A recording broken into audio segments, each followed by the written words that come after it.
I am here. Hold on, let me get adjusted. Wait, did it not save any of the work I did? Oh, I just edited the wrong one. Welcome to my room.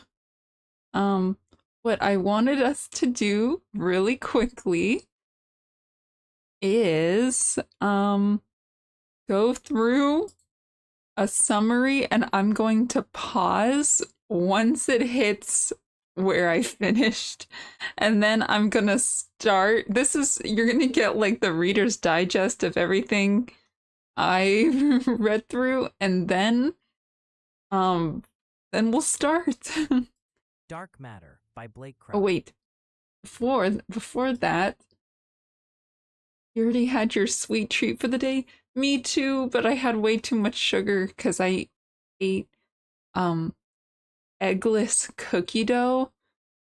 Delicious. But then I couldn't have any other sweets for the whole day. Terrible. Jason Dessen, a physics professor living a comfortable life in Chicago, cherishes Thursday family nights with his wife, Daniela, Whoa. a former artist now teaching art lessons, and their nearly 15-year-old son, Charlie. On one such evening, while Jason cooks dinner and Daniela enjoys wine, they discuss career paths not taken. Daniela, once a rising star in the art scene, gave it up after meeting Jason and having Charlie. Jason, a promising physicist, abandoned demanding research for a stable teaching job at Lakemont College to support his family, especially after Charlie faced medical issues as an infant. They learned Jason's old college roommate, Ryan Holder, a successful neuroscientist, has just won the prestigious Pavia Prize. Ryan had invited Jason to a celebratory drink at the Village Tap, their local bar. An invitation Jason initially declined for family night. Daniela encourages him to go, congratulate Ryan, and hold his head high. Reluctantly, Jason agrees, promising to return quickly with mint chocolate chip ice cream for Charlie. He leaves without a proper goodbye, unaware this ordinary departure marks the end of his known life. At the Village Tap, Jason finds Ryan, fit and sharp in a black turtleneck, holding court with his postgrads. Ryan treats Jason to expensive whiskey, but the conversation quickly sours. Ryan expresses disappointment, bordering on anger, that Jason, whom he considers brilliant, settled for teaching undergrad physics instead of pursuing world-changing research. He implies Jason wasted his potential. Damn. Stung and angry, Jason leaves the bar. Distracted and upset, Jason nearly gets hit by a taxi while crossing the street. The close call shakes him. He proceeds to Whole Foods to buy the promised ice cream, feeling a strange Whole mix of autumnal Foods. nostalgia and lingering frustration. Taking a quieter, longer route home through Logan Square, Jason walks under the elevated train tracks, his favorite part of the walk due to its darkness and solitude. Suddenly, a figure rushes him. A man wearing a ghost-white geisha mask with horrifying, pupilless black eyes. The man holds a gun to Jason's face, forces him to turn around, and instructs him to walk. Ignoring Jason's questions, the masked man leads him to a parked black Lincoln Navigator and We still in chapter 1, by the way. forces him into the driver's seat. Climbing in behind him, the man knows Jason's name and instructs him to use the car's navigation system, selecting a pre-saved destination. 1400 Pulaski Drive, an unfamiliar address in South Chicago. As Jason drives, terrified, he realizes the man must have been following him, as his home and work addresses are also saved in the GPS. He receives texts from Daniela, wondering where he is. He attempts to secretly text his location and call for help using his phone. But the abductor anticipates this, snatches the phone, and correctly guesses the passcode. How did he know He his reads Jason's passcode? unfinished emergency text aloud, and then proceeds to text Daniela himself, pretending to be Jason, making excuses for I also want to say at this time he said bad boy, which I think, knowing what I know now, is so weird. He was like, oh, trying to text to get help? Bad boy. But then you learn more about who this is, And like honestly, I was able to guess like first chapter, but you know, I won't say it out loud, but you guys will probably be able to guess. Well, of course, I'm forcing you to listen to a very high speed summary so I don't feel so guilty starting at chapter 4. We on chapter 4, dogs, starting chapter 4. This background image of the room makes me want to call a maid service. What? What could be the... Oh, wait a minute. I know. You've never been in a girl's room before, have you, X-Raya? Well, feel free. Take a seat anywhere you like. Ooh. For his lateness. They drive through desolate False. parts of South Chicago, past a... Sorry, there's just a meme, like, it's just like a meme of like an anime girl sitting on like a really messy bed, and it's like, oh wait, have a seat anywhere you like. Wait, why is your face so weird? Oh, let me guess, you've never been in a girl's room before. But then it's obviously because it's a pigsty. Yeah. Mm-hmm. Ew. Living with someone else and doing all the cleaning. That is, she just pile clothes. The fuck? That's crazy. How rude. Abandoned factories and railroad yards, finally arriving at a derelict industrial site near Lake Michigan. An old power plant marked Cago Power. The masked man forces Jason out of the SUV, and despite Jason's pleas, hits him with the gun when he resists getting undressed.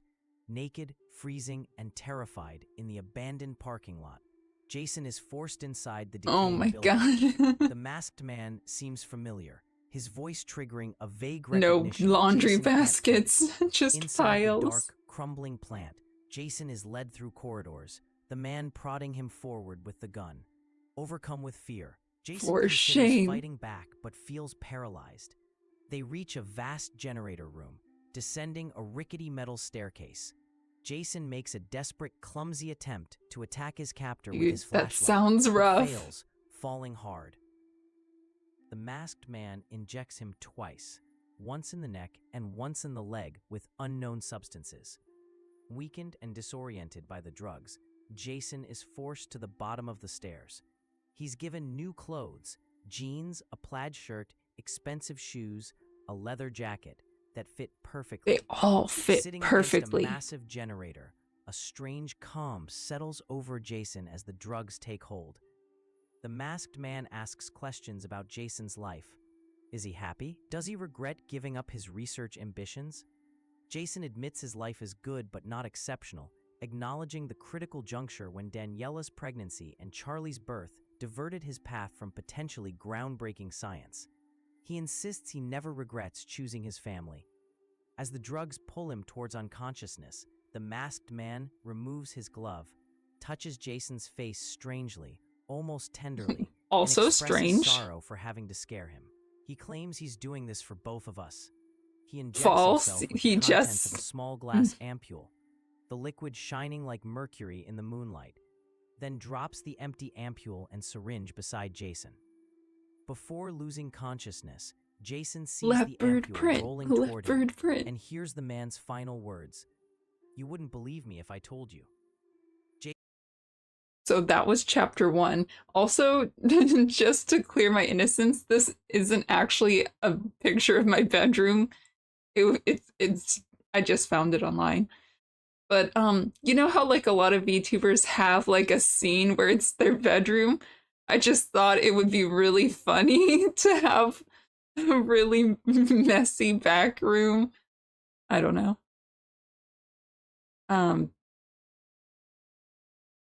But yes, basically chapter 1, he's teaches at a college. He's glad he has a family, but he kind of regrets not doing his quantum research. The Red Bull really sells it. Yes.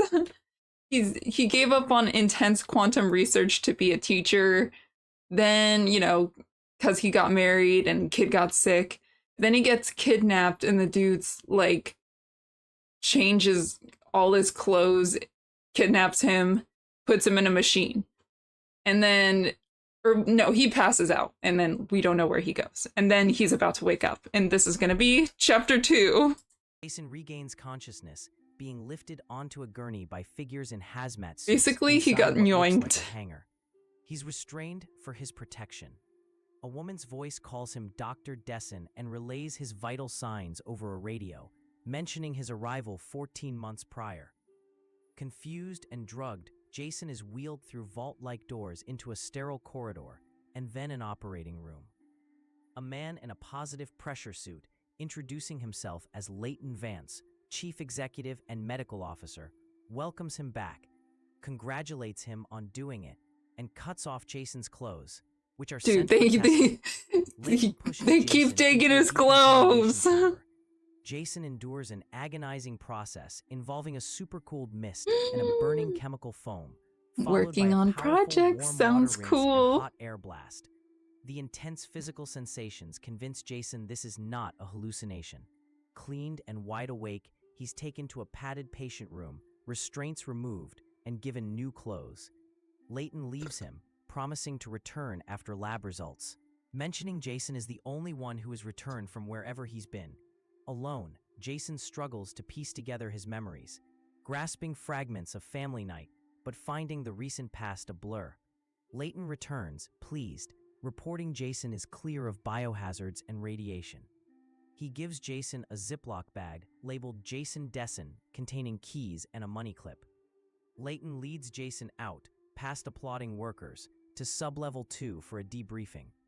In a glassed-in interview cubicle, Jason meets Amanda Lucas, the lab psychiatrist. She formally begins the debriefing, noting his reappearance after 14 months. Applause erupts from observers watching through the glass walls, lab personnel thrilled at his return. Amanda asks Jason what he saw, where he went, and how he got back. Jason, clinging to his last solid memory, can only recall leaving home and being at the village tap. As he remembers the abduction, his vital signs spike. Ooh, more jewelry pieces. Can't wait to see them. Zaps piece. Oh, and a commission. Sounds awesome. But one thing I want to say really quick. Just pretending we're in a book club now and this summary has been doing it for you guys. I just feel like my impression of the book so far is, I don't know. I felt like for chapter 1, I immediately knew who abducted him. And I feel like that's because they didn't really introduce a whole lot of characters. So like by chapter 1, you know his friend who he meets at the bar, and at the bar his friend says that he does like freaking freaking something like with the brain, like not quantum stuff. And then he's like, you gave up your quantum research. And then the only other characters are his family. And then he is abducted and then wakes up in a world where he is a quantum researcher. And this guy was interested, like, oh, was it worth it? Do you regret having a family? And he was like, no. Okay, like, I don't know if you guys are planning to read this book, but I felt like by chapter 1, I was like, oh, I think it was himself from the other universe, because maybe I know 4 whole characters. And yeah, and then like the more you read, the more it's like, yeah, they all expect to see him. And in this world, he's like some quantum, he successfully did like a macroscopic superposition. And it's like, okay, so it was him. So I don't know. I just felt like that was an easy read, but hey, you know, there's still a lot left. So there's more in store in this book. But I guess so far, my critiques would be, you know, I felt like that was easy to see. And I felt like just in terms of like the plot, like the parts, I, I would say it feels extremely point A to point B. Like he's here, now he's here, now he's here. Like, I don't know. Probably that's like the point of a book. Maybe people don't. I just felt like the story progression, I don't want to say it was rushed, but it was just like this happens and this happens and this happens, and like there's no just normal, I don't know, human chilling. It's gotta be in there somewhere. You know, at some point Frodo was chilling at the little hobbit hole and you want to know about his little hobbit life. But I don't know. That's for someone who only got to chapter 4, I sure am taking a diss at it, but hey, we're gonna. Realizing he's not the Jason they expect and This fearing is the in chapter 2. consequences, he feigns exhaustion and asks for a break to use the restroom. Leighton escorts him upstairs to his private office bathroom on the ground floor, near the building's main exit guarded by security. Inside the bathroom, Jason locks the door. Hearing Leighton trying the handle and calling security, Jason forces open a small window. He struggles, but manages to climb through. Tumbling onto the pavement outside, just as Leighton breaks down the bathroom door. Jason runs through a dark alley and into an office park, pursued by Leighton and others streaming from the building, now identified as Velocity Laboratories. He flees across lawns, over fences, through backyards, finally collapsing exhausted on an empty baseball field. After recovering, he walks through deserted South Side streets until he hails a reluctant cab driver, bribing him with a significant portion of the cash from the money clip to take him home to Logan Square. Inside the cab, he finds the clip also contains unfamiliar credit cards and an Illinois driver's license with his picture, but details he doesn't recognize. Arriving at his brownstone address, Jason finds the exterior familiar, but the front door subtly different. The keys from the Ziploc bag work. Inside, the house is drastically changed, expensively renovated, minimalist, and devoid of personal touches like Charlie's macaroni art or their family photos. Instead, there's high-end furniture, a state-of-the-art sound system with his vinyl collection neatly organized, and abstract art. In the master bedroom, a display case holds the Pavia Prize certificate awarded to Jason Ashley Desson for achieving quantum superposition of a macroscopic object. Devastated and confused, Jason tries calling Daniela's cell. 4 times. A strange man answers, claiming it's his number. Realizing someone is in the house, Jason hears Leighton's voice calling his name from the stairs. He locks himself in the master bathroom. As Leighton and a guard break down the door, Jason escapes down the laundry chute, landing hard in the basement laundry room. He flees out the back, over the privacy fence, and into the alley, pursued again. He hides in a neighbor's shed, armed with a dull axe, until the coast is clear. Overwhelmed, Jason considers the possibility of a brain tumor causing hallucinations. Seeking medical help. I believe this is around chapter 3. But yeah, also like just the first 2 chapters, like he's just running, like he's got to make like 2 different escape attempts. My bro's tired. To Chicago Mercy Hospital's ER. He tells Dr. Randolph about his disorientation, the altered house, and being chased. A blood test reveals traces of alcohol, ketamine, and an unknown psychoactive I'll have what compound. he's have. No, I'm Dr. just kidding. Randolph, skeptical of Jason's story, learns Jason claims to be a professor at Lakemont College, but finds no record of him there. Instead, hospital staff find a Wikipedia page for Jason A. Desson, a brilliant physicist, Pavia Prize winner, and chief science officer at Velocity Laboratories, who has been missing for over a year. Concluding Jason is suffering a psychotic break, Dr. Springer, the attending physician the next morning, informs him he'll be transferred involuntarily. So I believe that is the summary of everything I have read up to so far. So sorry for that introduction, but I just felt like it would be nice for you guys to have some background. Also, I just very quickly want to mute this bot. Oh my god, they have an Eren Yeager profile picture. How dare you? How dare you? Eren would never. Okay. Let me get on a jazzy cafe music mix. And then I want Bug Wars playing in the background. Maybe if you guys feel too distracted, like I get distracted, we could put on some Subway Surfer or Family Guy clips.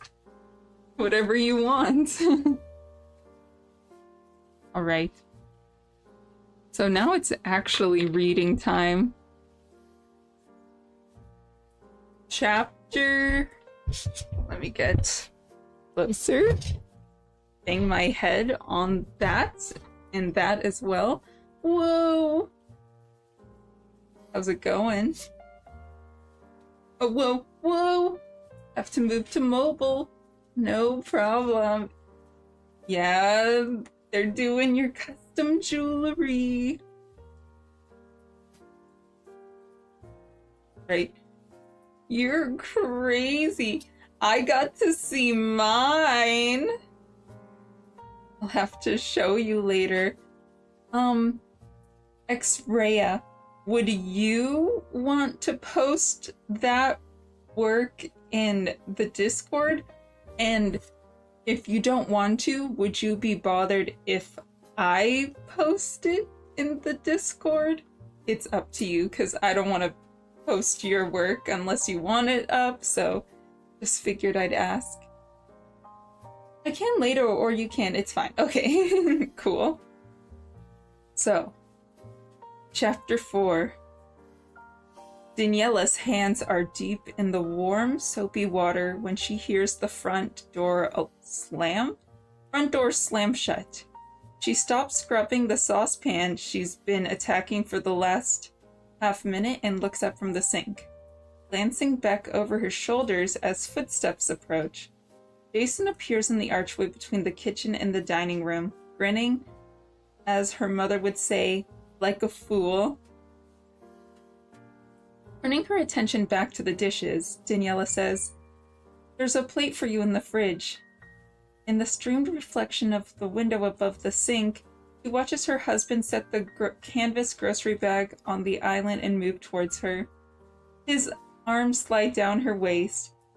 She says, half-jokingly, "If you think a couple pints of ice cream are going to get you out of this, I don't know what to tell you. So this is still the universe where he went out for ice cream." He presses up against her and whispers in her ear, his breath fiery with the remnants of whatever whiskey he's been dreaming. "Life's short. Don't be mad. It's a waste of time." How did 45 minutes turn into almost 3 hours? The same way one drink turns into 2, which turns into 3, and on it goes. I feel terrible. His lips on the back of her neck put a delicate shiver down her spine. Cool down, book. Literally, it's my turn to read and I have to feel embarrassed. She says, "You're not getting out of this." Now he kisses the side of her neck. It's been a while since she touched her like this. Wait a minute. Maybe this isn't who I think it is. Because if he's never met her before... Whatever. His hands glide into the water. He interlaces their fingers. "You should eat something," she says. "I'll warm up your plate." She tries to step past him on the way to the fridge. Past her on the way to the fridge. Wait. Past him...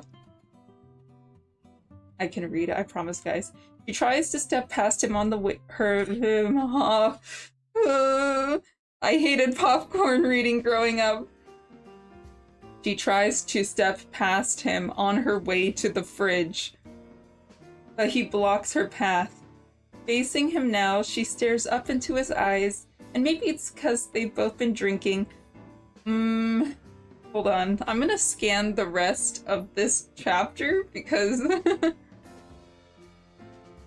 hello! Hi there, Ashton Bear! I'm sorry if you were here while I was struggling that one sentence, but thank you for joining! You're so talented, you're so good at reading, thank you, thank you. I think I can, I know I can. But there's an intensity in the air between them as if every molecule has been charged. He says, God, my God, I've missed you. Exactly how much did you drink to... He kisses her out of nowhere, backing her against the cabinets. Guys, I'm gonna scan these pages really quick. Na-na-na-na. Ba-ba-ba-ba.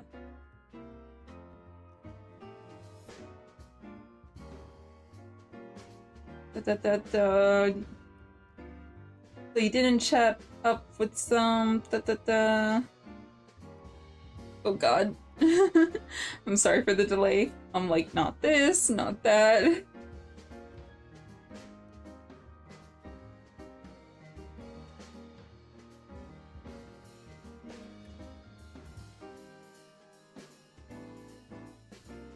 He's like, just for background, in the first chapter, the guy who was kidnapped, like the true Jason, almost got hit by a cab, so... When I left the bar, my mind was elsewhere. I wasn't thinking. I stepped out into traffic and this cab nearly splattered me all over the pavement. Scared the hell out of me. I don't know how to explain it, but ever since that moment in the grocery store, walking home, standing here in our kitchen, I felt so alive, like I see my life with force and clarity for once. All the things I have to be grateful for. You, Charlie. She feels her anger towards him begin to melt. He says, it's like we get so set in our ways, so entrenched in those grooves. We stop seeing our loved ones for who they are. But tonight, right now, I see you again. Like the first time we met, when the sound of your voice and your smell was this new country. I'm rambling now. Daniela goes to him and cups his face in her hands and kisses him.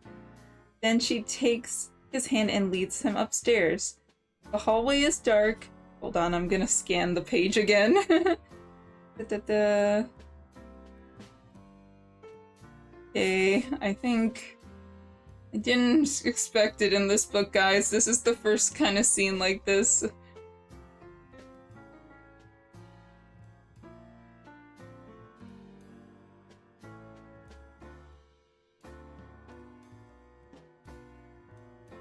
Aesthetic preferences.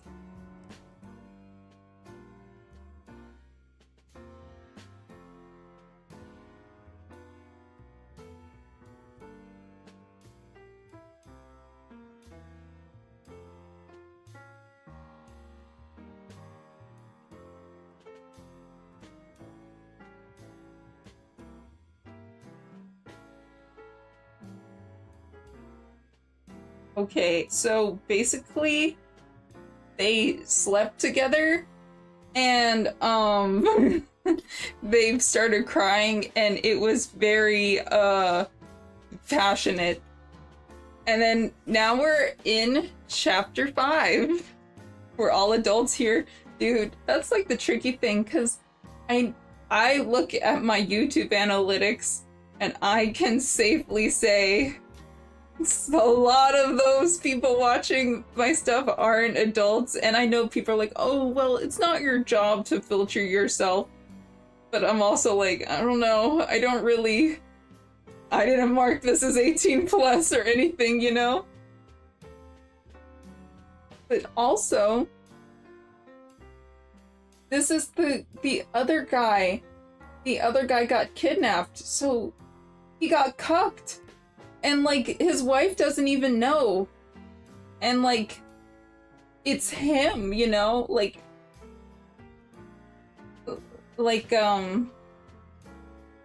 the guy you know, he brought back ice cream, so, like, we know this isn't, like, a flashback.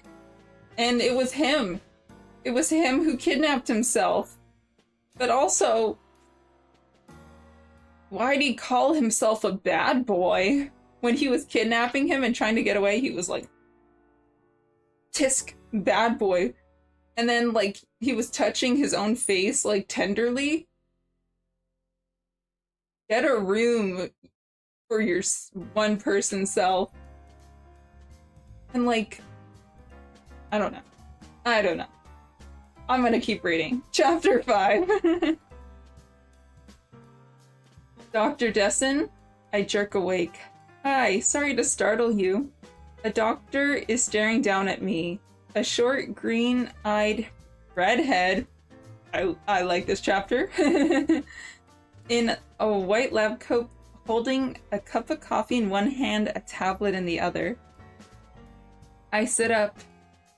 Stay outside the window next to my bed, and for 5 minutes I have absolutely no idea where I am. Through the glass, low clouds blanket the city, cutting off the skyline above 1,000 feet. From this vantage point, I can see the lake and 2 miles of Chicago's neighborhoods filling the space in between, everything muted under a somber Midwestern gray. Dr. Desson, do you know where you are? Mercy Hospital. That's right. You walked into the ER last night, pretty disoriented. One of my colleagues, Dr. Randolph, admitted you, and when he left this morning, he handed your charts over to me. I'm Julianne Springer. I glanced down at the IV on my wrist and traced the line up to the bag hanging over me on the metal stand. What are you giving me? I asked. Just old-fashioned H2O. You are very dehydrated. How are you feeling now? I run a quick self-diagnostic. Queasy. Head pounding. That sounds like something Zeph would say. Oh, how are you doing, Zeph? Let me run a quick self-diagnostic. Inside of my mouth feels like cotton. I point through the window. Like that, I say. Weirdly hungover. Beyond the physical discomfort, I register a crushing sense of emptiness. Like it's raining directly on my soul. Like I've been hollowed out. I have your MRI results, she says, waking her tablet. Your scan came back normal. There was some shallow bruising, but nothing serious. Your tox screen results are far more illuminating.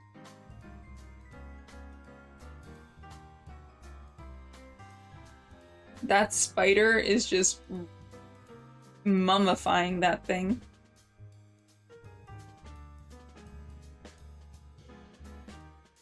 We found traces of alcohol in line with what you reported to Dr. Randolph, but also something else. What? Ketamine. Not familiar with it. It's a surgical anesthetic. One of its side effects is short-term amnesia. It could explain some of your disorientation. The tox screen also showed something I've never seen before. A psychoactive compound. Really weird cocktail. She sips her coffee. I have to ask, you didn't take these drugs yourself? Ossifer, no! Of course not. Last night, you gave Dr. Randolph your wife's name and a couple of phone numbers. Her cell and our landline.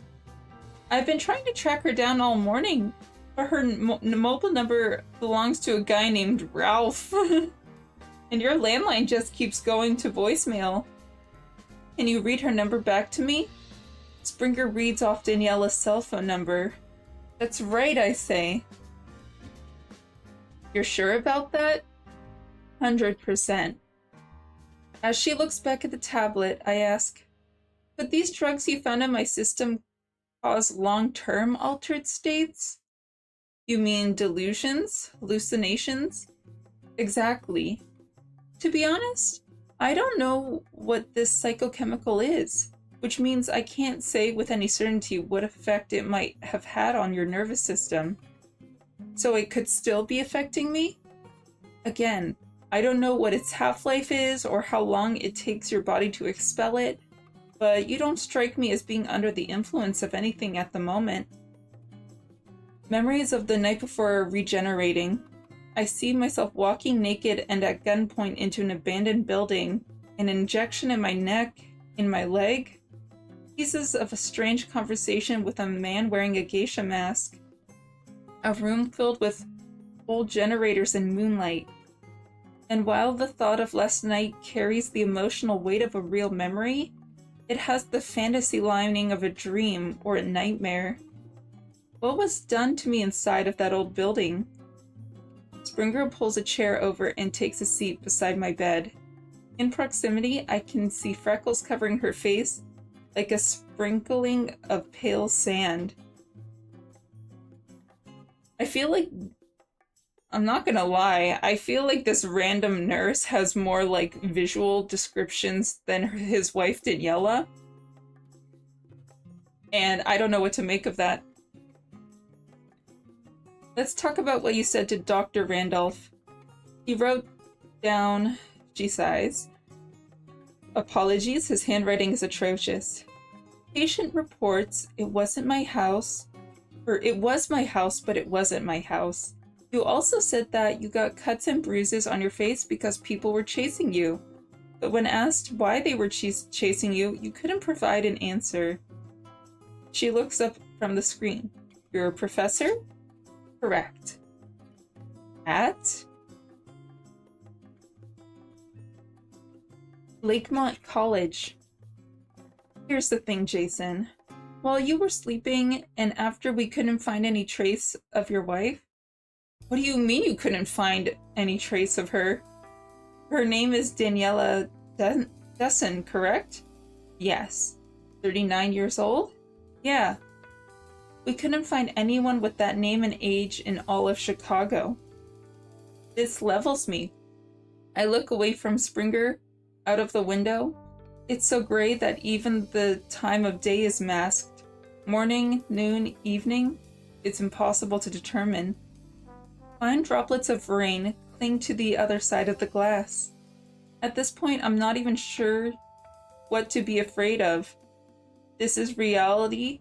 This reality that might actually be true, or the possibility that everything is going to pieces inside my mind.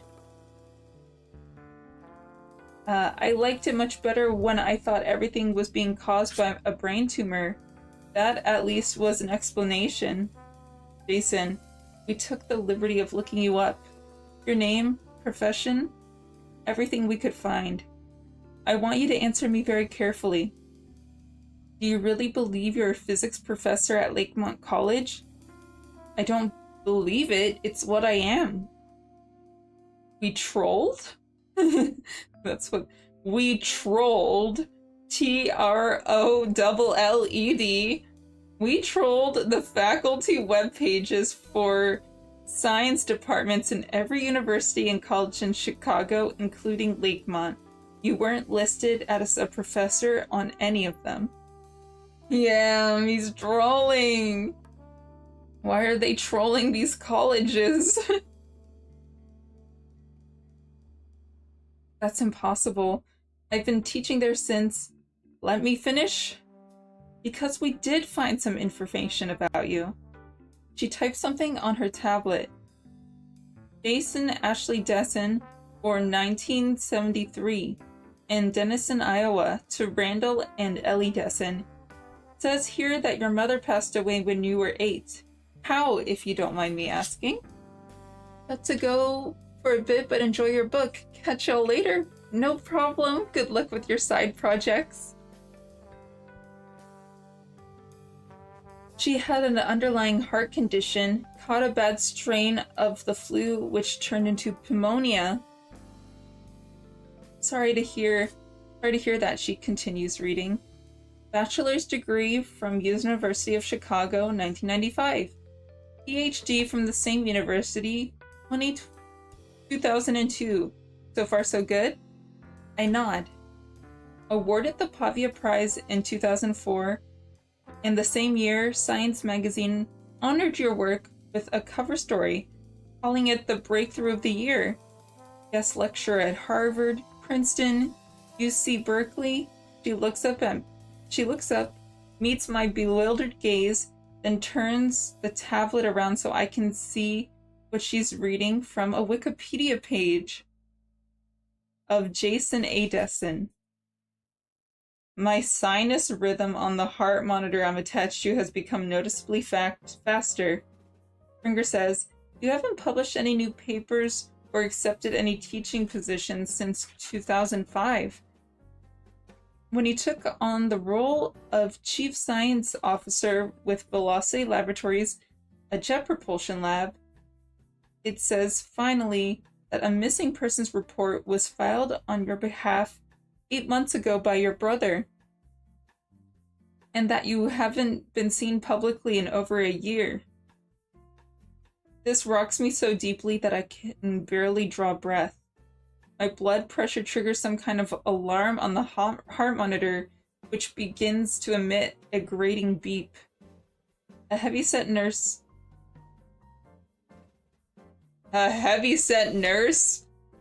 Rude. If I saw someone who was heavyset walk into the doorway and I was gonna write a book, I don't know. I would just be like, a nurse popped up. That's just me though. We're fine, Springer says. Could you shut that thing up?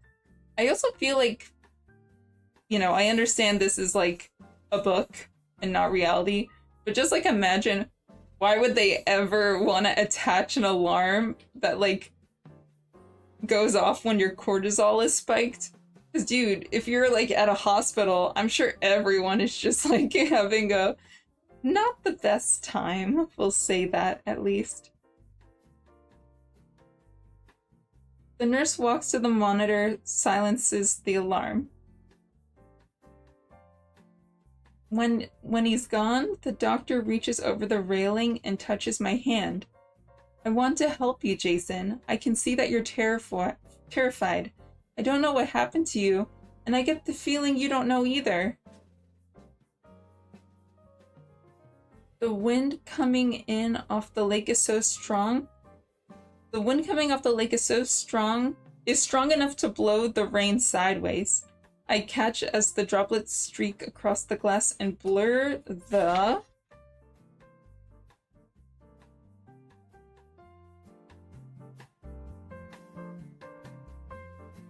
world beyond into an impressionistic cityscape of gray, punctuated by the glow of distant headlights. Springer says, I've called the police. They're sending a detective over to take a statement from you and begin trying to get to the bottom of what happened last night. That's the first thing we're doing.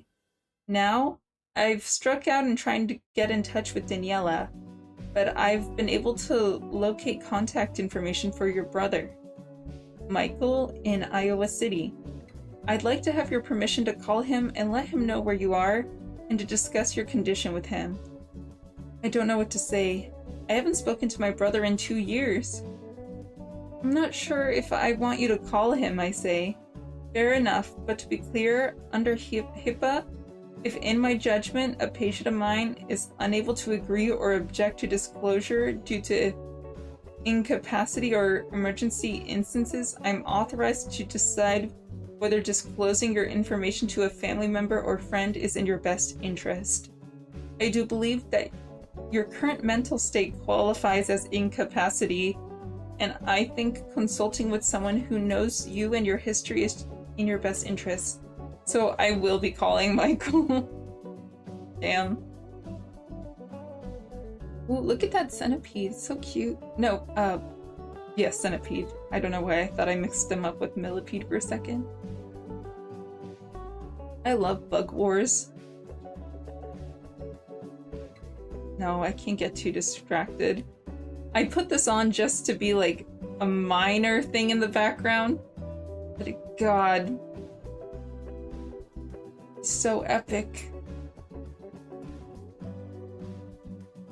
She glances down at the floor, as if she doesn't want to tell me whatever's coming next. Third thing, last thing, she says. We need the guidance of a psychiatrist to get a handle on your condition. I'm having you transferred over to Chicago Read, which is a mental health center a little further up on the north side. Look, I admit that I don't have a firm grasp on exactly what's happening, but I'm not crazy. I'd be happy to talk to a psychiatrist. In fact, I'd welcome the opportunity, but I'm not volunteering to be committed if that's what you're asking. That's not what I'm asking. With all due respect, Jason, you don't have a choice in the matter. Excuse me? Personally, I wouldn't lay it out like this, but dude, let's take a pause. They're about to duke it out. Is that a leech?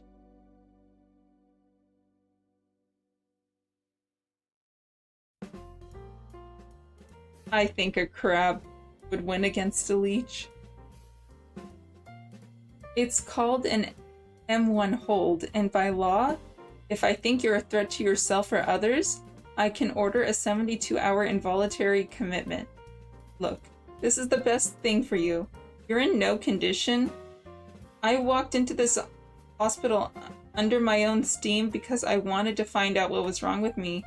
And that was the right choice, and that's exactly what we're going to do. Find out why you're having this break with reality and set you up with the treatment you need to make a full recovery. I watch my blood pressure rising on the monitor. I don't want to set off the alarm again. Closing my eyes, I breathe in, let it out, take another shot of oxygen. My levels recede. I say, so you're gonna put me in a rubber room, no belt, no sharp objects, and medicate me into a stupor? It's not like that. You came into the hospital because you wanted to get better, right? Well, this is the first step. I need you to trust me. Springer rises from the chair and drags it across the room under the television. Just keep resting, Jason. Police will be here soon, and then we'll get you moved over to Chicago Read this evening. I watch her go, thread of unraveling right on top of me, pressing down.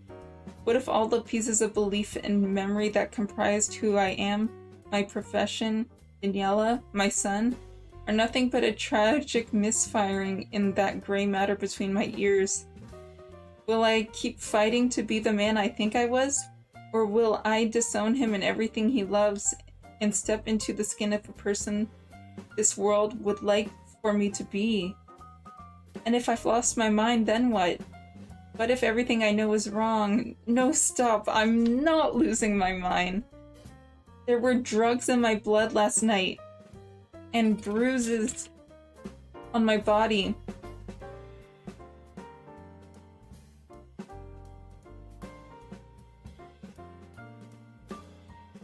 The key opened the door to the house that wasn't mine. I don't have a brain tumor. There's a mark from a wedding band on my ring finger. I'm in this hospital room right now, and all of this is actually happening. I'm not allowed to think I'm crazy. I'm only allowed to solve this problem. When the elevator doors opened to the hospital lobby, I shouldered past two men in cheap suits and wet overcoats. They look like cops, and as they step into the elevator car and our eyes meet, I wonder if they're heading up to see me. I move past a waiting area towards the automatic doors. Since I wasn't on a secured ward, slipping out was much easier than I expected. I simply got dressed, waited for the hallway to clear, and cruised past the nurse's station without anyone so much as raising an eyebrow. As I approach the exit, I keep waiting for alarms to sound, for someone to shout my name, for guards to chase me through the lobby. And soon I'm outside in the rain, and it feels like early evening in the bustle of traffic supporting something in the neighborhood of 6 p.m. I hurry down the steps, hit the sidewalk, and don't slow my pace until I've reached the next block. I glance over my shoulder. There's no one following me, at least as far as I can tell. Just a sea of umbrellas. I'm getting wet. I have no idea where I'm going. At a bank, I step off the sidewalk and take shelter under the entrance overhang, leaning against a limestone column. I watch people move past as rain drills down on the pavement. I dig my money clip out of my slacks. Last night's cab fare made a sizable dent in my measly treasury. I'm down to $182, and my credit cards are worthless. Home is out of the question, but there's a cheap hotel in my neighborhood a few blocks from my brownstone, and it's just gross enough to make me think I could possibly afford a room there. I step back out into the rain. It's getting darker by the minute. Colder. Without a coat or jacket, I'm soaked to my skin within 2 blocks. Okay. I might also quickly change out the background video because I actually really like Bug Wars, and whatever's going on here seems really cool, and I need it to be more boring so I don't look at it. Family Guy clips compilation 8 hours.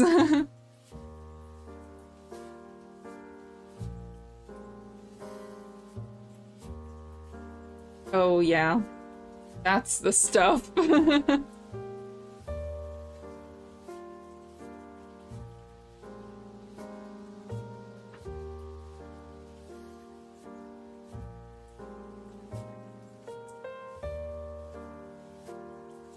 I might also just take a second because I want to make more tea.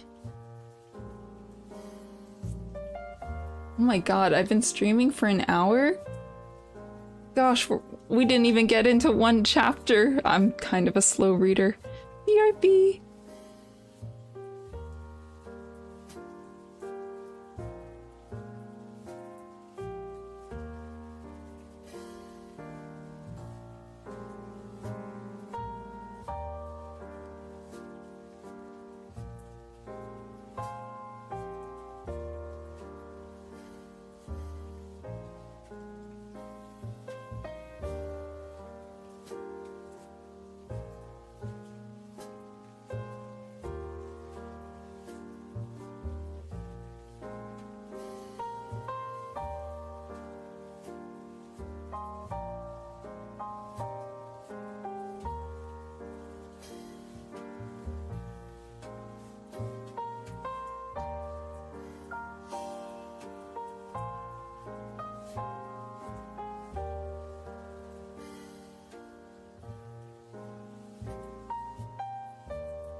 I am back. I have more tea.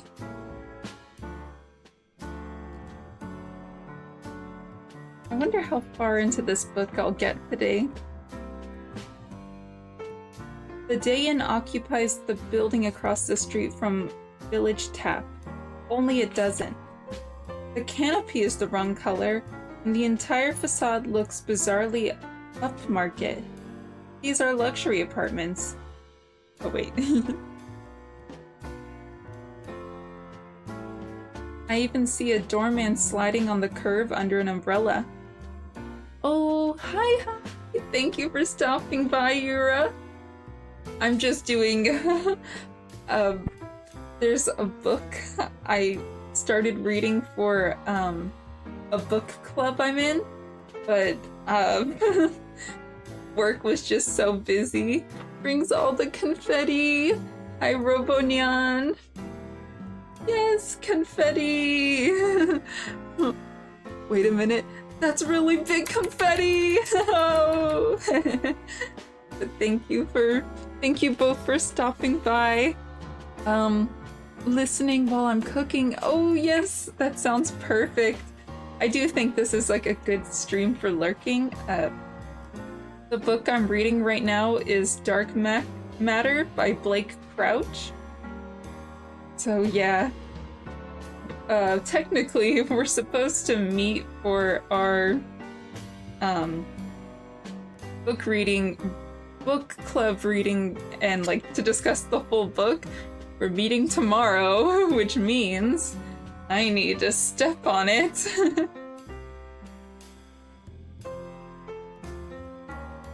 And I hope you're doing well, Robonyan.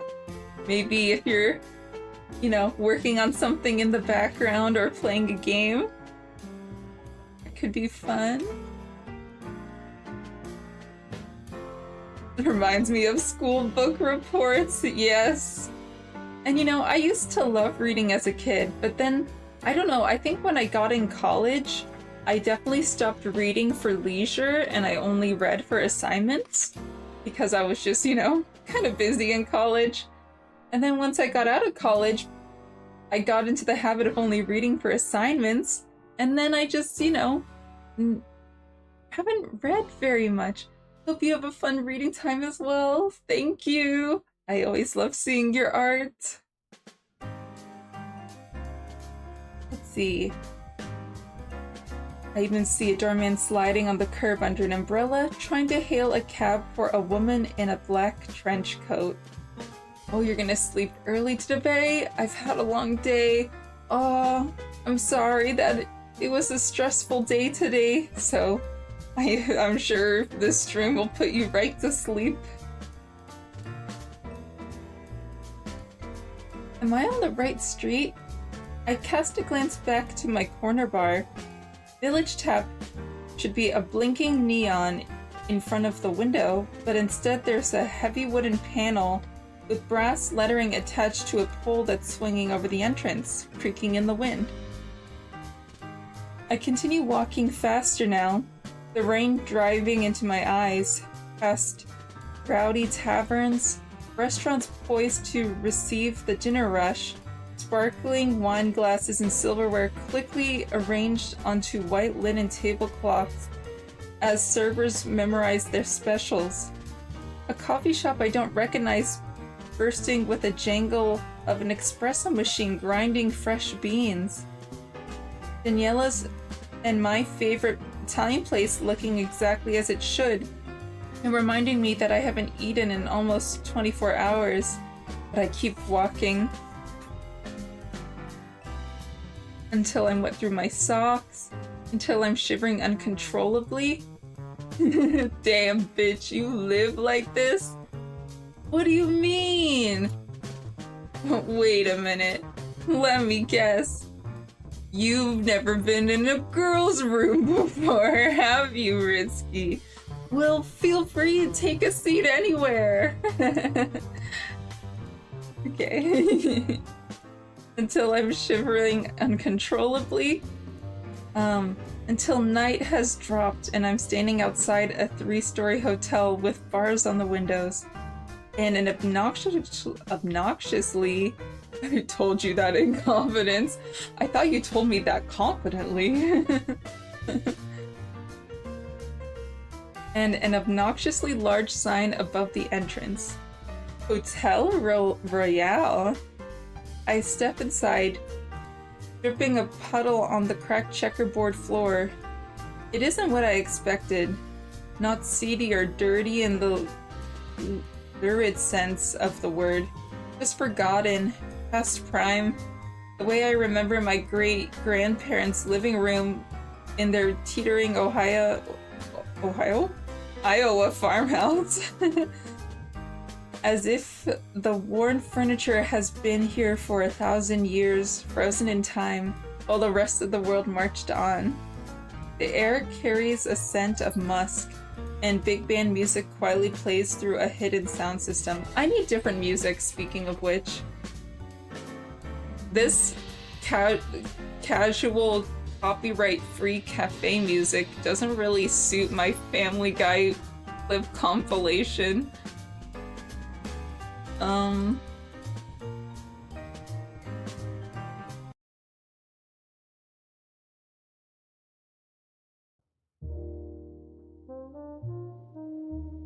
I don't know. Maybe that'll do it.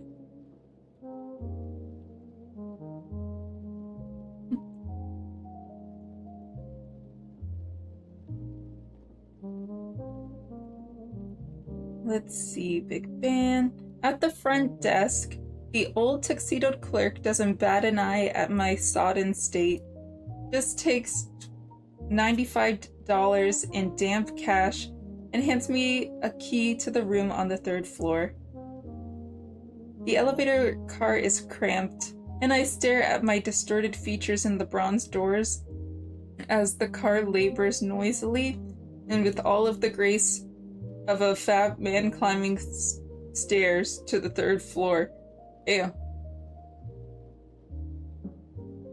Halfway down a dim corridor, scarcely wide enough for 2 people to walk abreast, I locate my room number and wrestle the old school lock open with the key. It isn't much. A single bed with a flimsy metal frame and a lumpy mattress.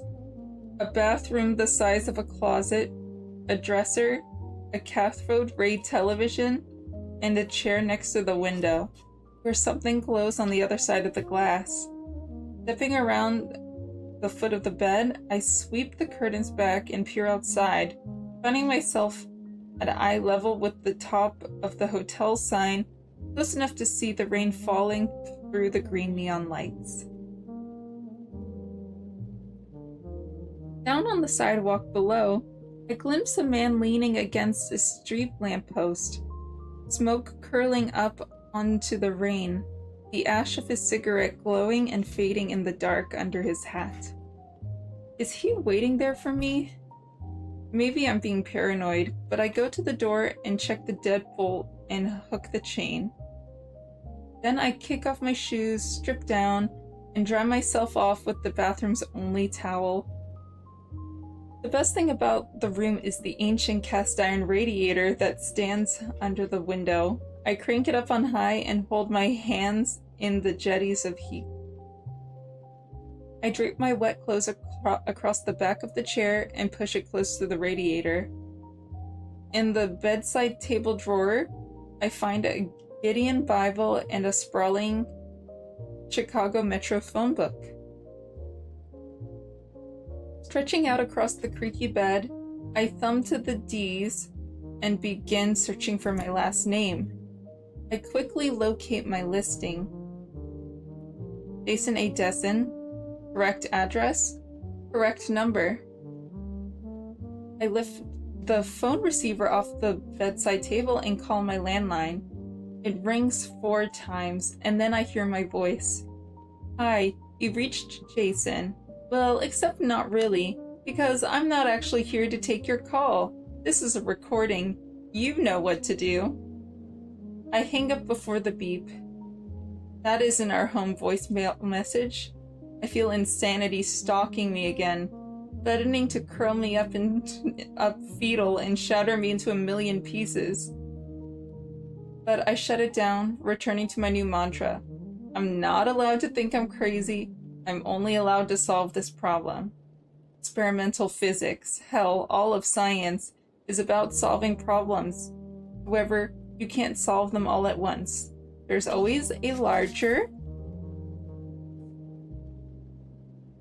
overarching question, the big target. But if you obsess on the sheer enormity of it, you lose focus. The key is to start small. Focus on solving problems you can answer.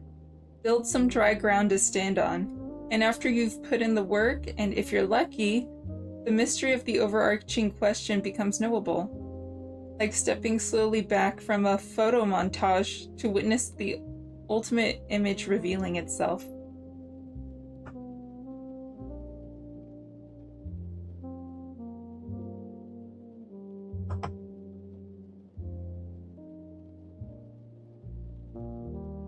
I have to separate myself from the fear, the paranoia, the terror, and simply attack this problem as if I were in the lab, one small question at a time.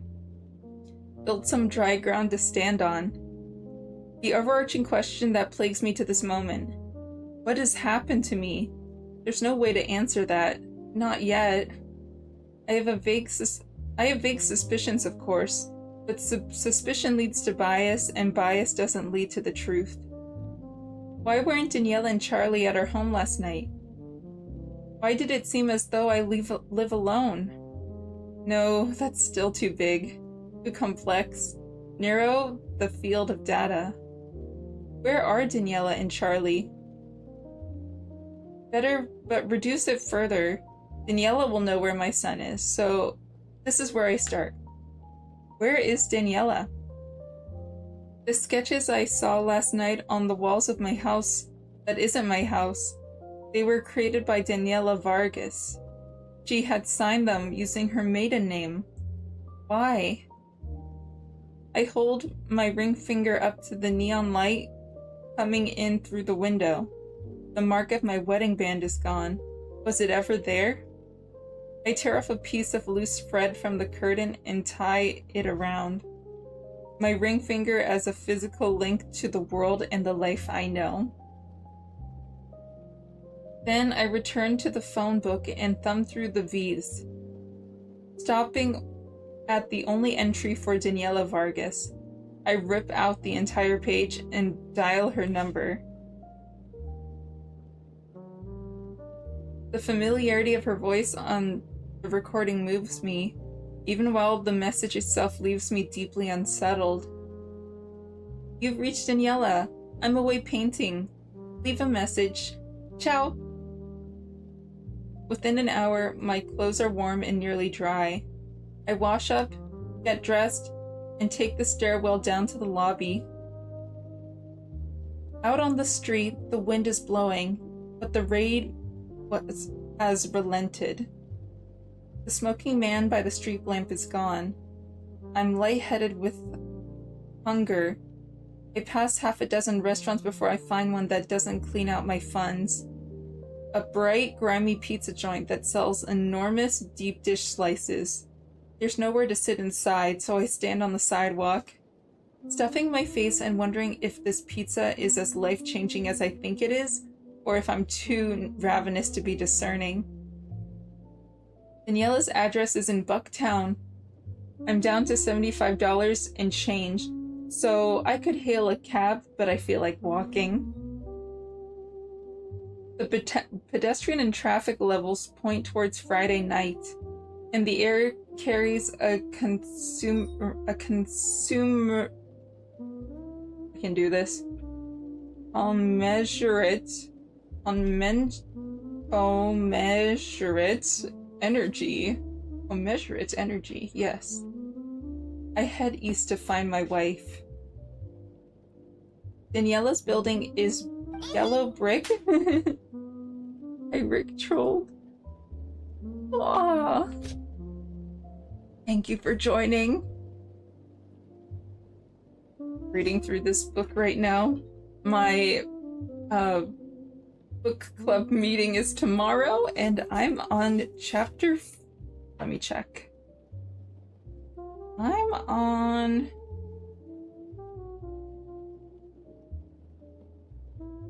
Yeah, I'm on chapter 5. So, oh wait, I hear my cat scratching at the door. 1 second, they're being bad.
Sorry about that.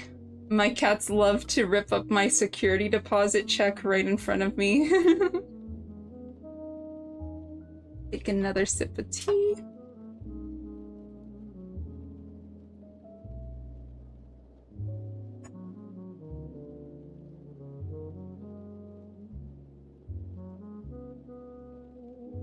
Hehe.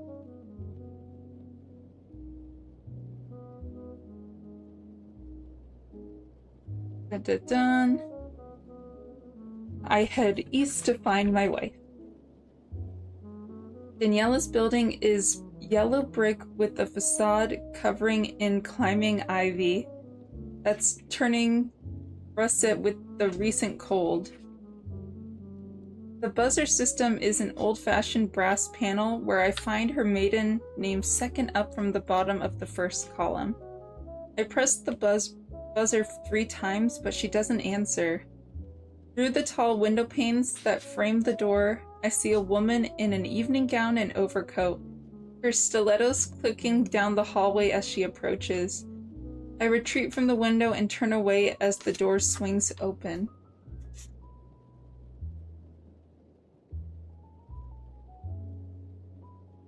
She's on a cell, and by the whiff of alcohol attendant with her passing, I get the feeling she's already had an enthusiastic head start on the evening. She doesn't notice me as she charges down the steps. I catch the edge of the door before it closes and take the stairwell to the 4th floor. Daniela's door is at the end of the hall. I knock and wait. No answer. I head back down to the lobby, wondering if I should just wait here for her to return. But what if she's out of town? What would she think if she came back to her apartment to find me loitering outside of her building like some stalker? As I approach the main entrance, my eyes pass over a bulletin board covered in flyers announcing everything from gallery openings to book readings and poetry slams. The largest notice taped to the center of the board catches at my attention. It's a poster, actually, advertising a show by Daniela Vargas at a gallery called Oomph. I stop, scan for the opening date. Friday, October... Damn it! Friday, October 2nd. It is Friday, though, in October. That's so crazy. Friday, October 2nd. Tonight. Damn it, guys, we were so close. Back down on the street, it's raining again. I flag a cab. The gallery is a dozen blocks away, and I feel a tensile strength of my nerves. I feel the tensile strength of my nerves hit the ceiling as we roll down Damon Avenue, a parking lot of cabs in the crest of the evening's wavelength. I abandon my ride and join a hipster-heavy crowd marching through the freezing drizzle. Oomph is an old packaging plant turned art gallery, and the line to get inside runs halfway down the block. A miserable shivering 45 minutes later, I'm finally out of the rain.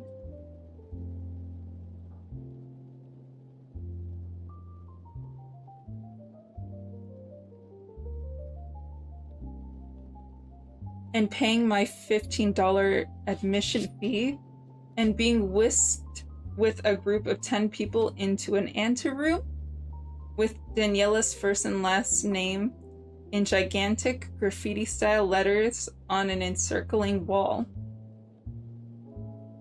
During our 15 years together, I've attended plenty of exhibits and openings with Daniela, but I've never experienced anything like this. A slim, bearded man emerges from a hidden door in the wall. The lights dim. He says, "I'm Steve Concoli, the producer of what you're about to see." He rips a plastic produce bag off the dispenser of the door. Phones go into the bag, you get them back on the other side. The bag of accumulating phones makes the rounds. A word about the next 10 minutes of your life? The artist asks that you set aside your intellectual processing and make an effort to experience her installation emotionally. Welcome to Entanglement. Concoli takes the bag of phones and opens the door.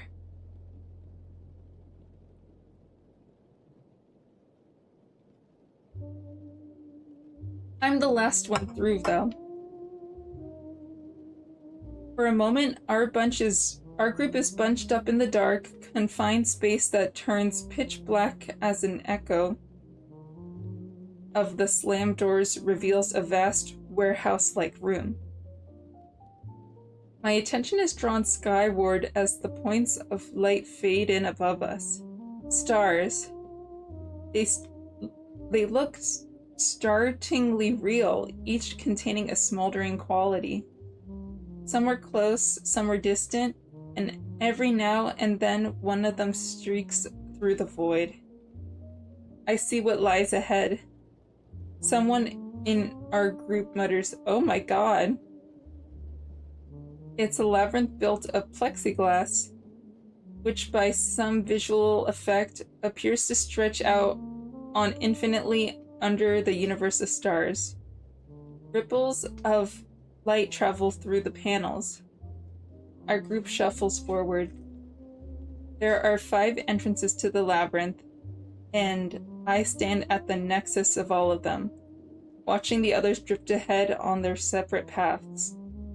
A low-level sound that has been there all along catches my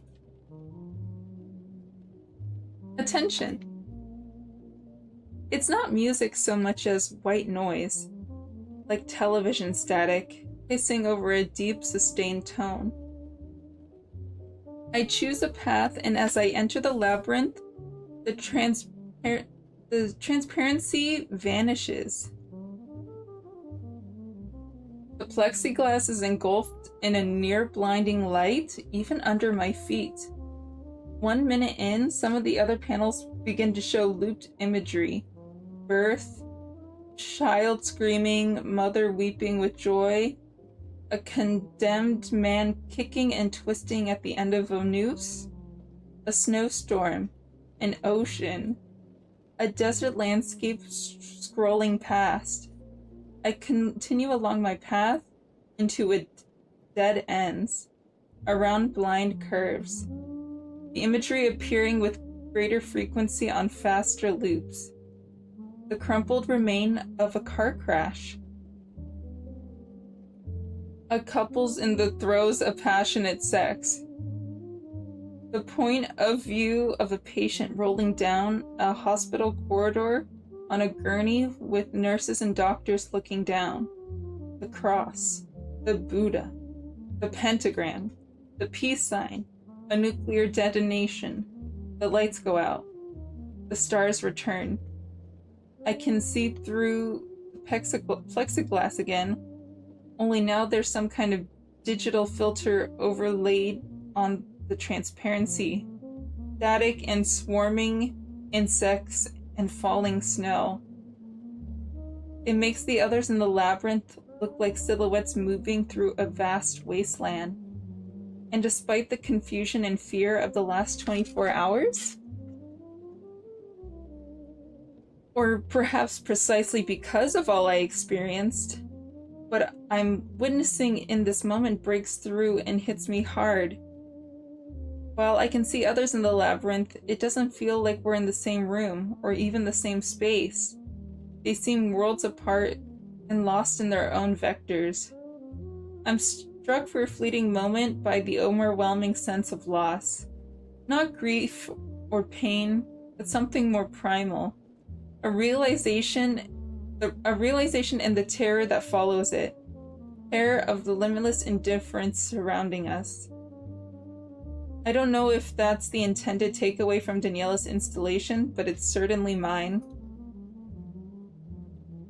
We're all just wandering through a tundra of our existence, assigning value to worthlessness, when all that we love and hate all we believe in and fight for and kill for and die for is as meaningless as images projected onto plexiglass. At the labyrinth's exit, there's one last loop. A man and a woman, each holding the tiny hand of their child as they run together up a grassy hill under a clear blue sky, with the following words slowly materializing on the panel.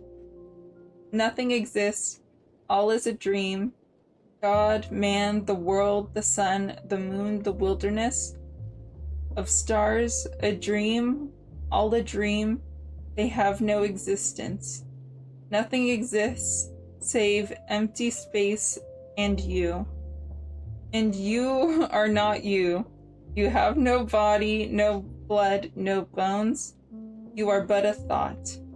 Mark Twain. Did Mark Twain say that?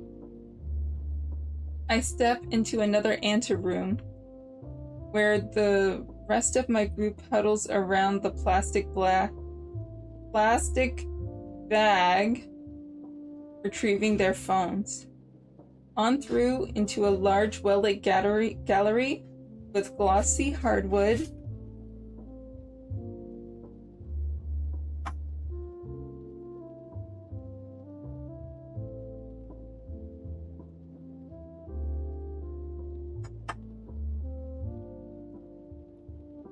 floors, art-adorned walls, a violin trio, and a woman in a stunning black dress standing on a riser addressing the crowd. It takes me a full 5 seconds to realize this is Daniela. She is radiant, holding a glass of red wine in one hand and gesturing with the other. Just the most amazing night, and I'm so grateful to all of you for coming out and supporting my new project. It means the world. Daniela raises her wine glass. Salute! The crowd responds in turn, and as everyone drinks, I move towards her. In proximity, she's electric. So sparkling with life that I have to restrain myself from calling out to her. This Daniela... I'm sorry, I just peeked up at the screen. This Daniela with an energy... One moment, I just noticed.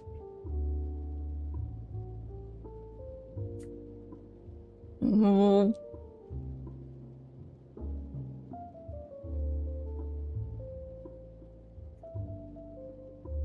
Much better.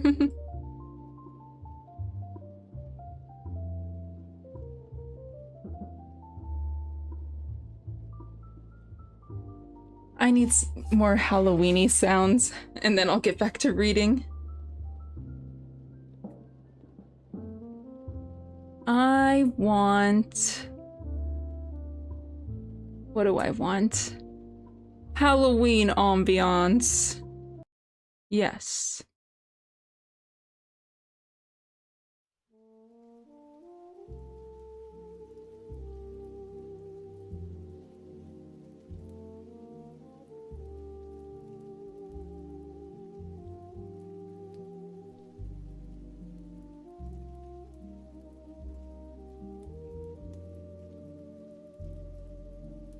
Let's see.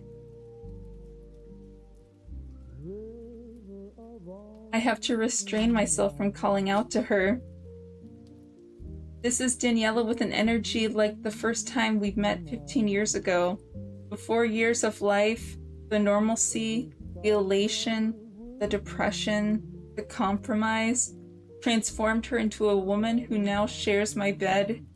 Amazing mother, amazing wife, but fighting always against the whispers of what might have been. My Daniela carries a weight and a distance in her eyes that scare me sometimes. This Daniela is an inch off the ground. I'm now standing less than 10 feet away, my heart thumping, wondering if she'll spot me, then eye contact. Hers go wide and her mouth opens. I can't tell if she's horrified or delighted, or just surprised to see my face.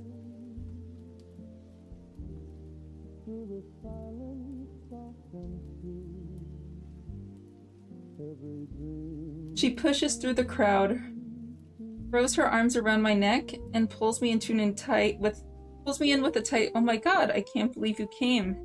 Is everything alright?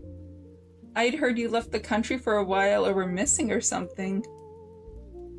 I'm not sure how to respond with that, so I just say, "Well, here I am." Daniela hasn't worn perfume in years, but she's wearing it tonight. And she smells like Daniela without me.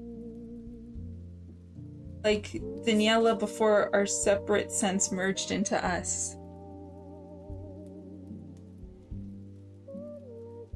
I don't want to let go. I need her touch, but she pulls away.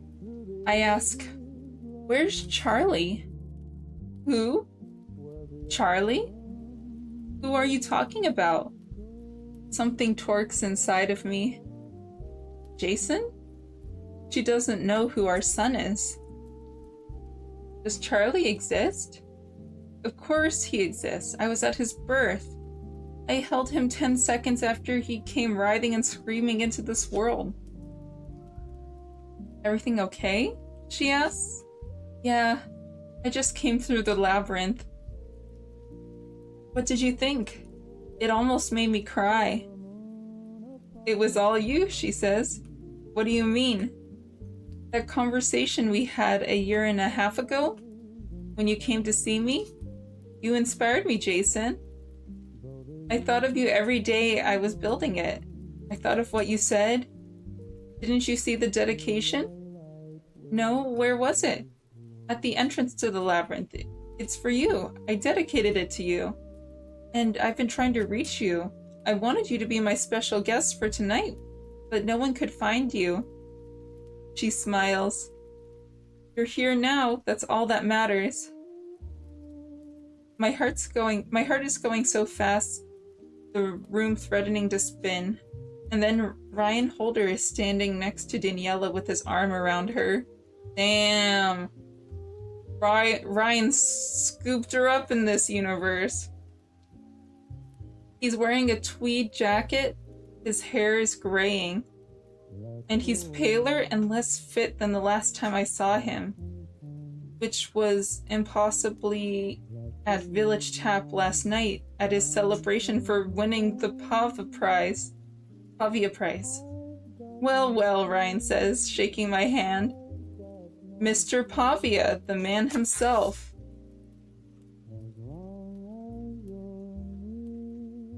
Daniela says, "Guys, I have to go be polite and mingle. But Jason, I'm having a secret get-together at my apartment after this. You'll come?" "I'd love to." As I watch Daniela vanish into the crowd, Ryan says, "Want to get a drink?" God, yes. The gallery has pulled out all the stops. Tuxedoed waiters carrying trays of appetizers and champagne, and a cash bar on the far side of the room under a triptych of Daniela's self-portraits. As the barkeep pours our whiskeys, Macallan 12s into plastic cups, Ryan says, "I know you're doing just fine, but I got these."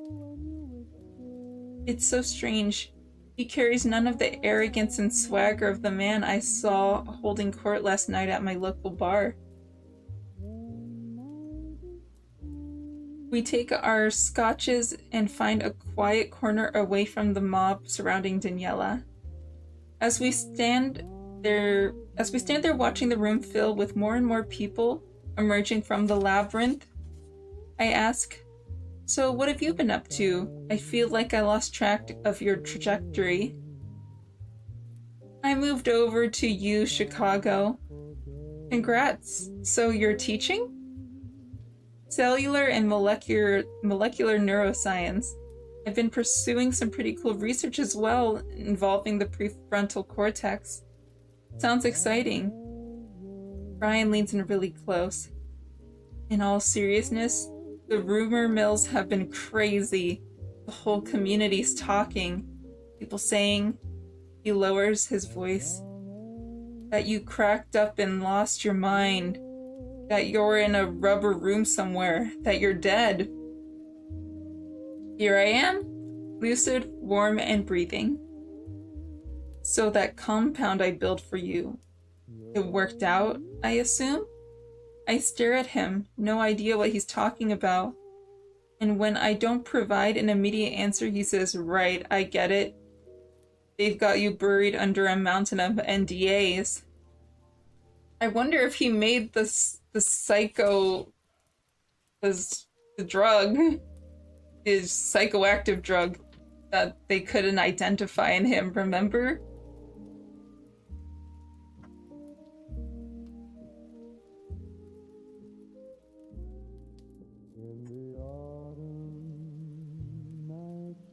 I sip my drink.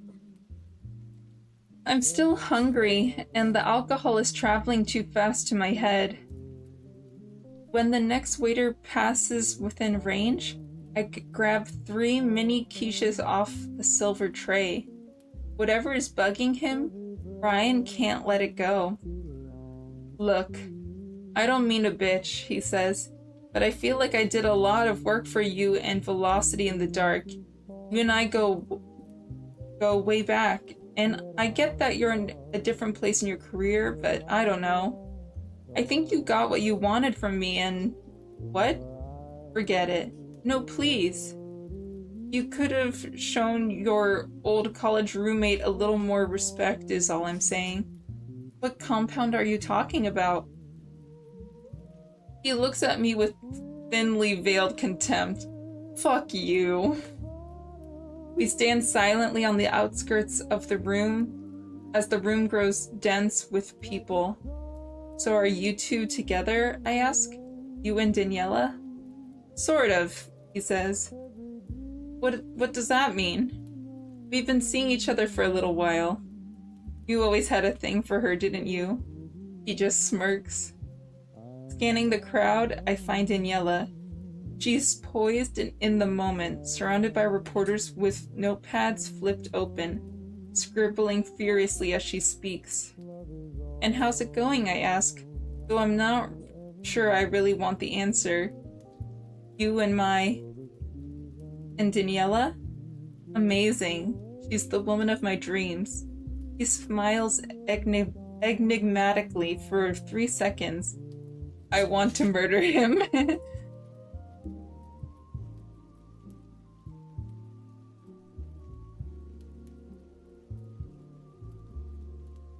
At 1 in the morning, I'm sitting on a sofa at Daniela's place, watching as she sees the last of her guests to the door. These past few hours have been a challenge. Trying to hold semi-coherent conversations with Daniela's art friends while biding my time to get an actual moment alone with her. Apparently, that moment will continue to elude me. Ryan Holder, the man who's sleeping with my wife, is still here, and as he collapses into the leather chair across from me, I get the sense that he's settling in, possibly for the night. From a heavy rocks glass, I sip the dregs of a single malt, not drunk, but good and goddamn buzzed. The alcohol serving has a nice buffer between my psyche and this rabbit hole I've fallen down. This wonderland purporting to be my life. I wonder if Daniela wants me to leave. If I'm that oblivious, last remaining guest who doesn't realize when he's outstayed his welcome. She shuts the door and hooks the curtain. She shuts the door and hooks the chain. Picking off her heels, she stumbles over to the sofa and crashes down onto the cushions with, "What a night." She opens the drawer to the end table beside the couch and pulls out a lighter and a stained glass pipe. Daniela quit weed when she became pregnant with Charlie and never took it up again. I watch her take a hit and then offer me the pipe. And because this night can't get any stranger, why not? Soon we're all stoned and sitting in the softly humming silence of the spacious loft, whose walls are covered in a vast, eclectic array of art. Daniela has the blinds swept back from the huge south-facing window that serves as the backdrop to the living room. The downtown, a twinkling spectacle beyond the glass. Ryan passes the pipe to Daniela, and as she begins to repack the bowl, my old roommate slumps back in the chair and stares at the ceiling. The way he keeps licking the front of his teeth makes me smile, because it was always his weed tick, even from back in our grad school days. I look through the window at all the lights and ask, "How well do you two know me?" That seems to catch their attention. Daniela sets the pipe on the table and turns on the sofa, so she's facing me, her knees drawn to her chest. Ryan's eyes snap open. He straightens up in his chair. "What do you mean?" Daniela asks. "Do you trust me?" He reaches over and touches my hand. Pure electricity. "Of course, honey." Ryan says, "Even when you and I have been on the outs, I've always respected your decency and integrity." Daniela looks concerned. "Everything okay?" I shouldn't do this. I really shouldn't be doing this. But I'm going to. A hypothetical, I say. A man of science, a physics professor, is living here in Chicago. He isn't wildly successful like he always dreamed, but he's happy, mostly content and married. I look to Daniela, thinking of how Ryan described it back at the gallery to the woman of his dreams. They have a son. They have a good life. One night, this man goes to a bar and sees an old friend, a college buddy who recently won a prestigious award. On the walk back, something happens. He never makes it home. He's abducted. The events are murky, but when he finally regains his full presence of mind, he's in a lab in South Chicago and everything has changed. His house is different. He's not a professor anymore. He's no longer married to this woman. Daniela asks, "Are you saying he thinks these things have changed or that they've actually changed?" I'm saying that from his perspective, this isn't his world anymore. "He has a brain tumor," Ryan suggests. I look at my old friend. MRI says no.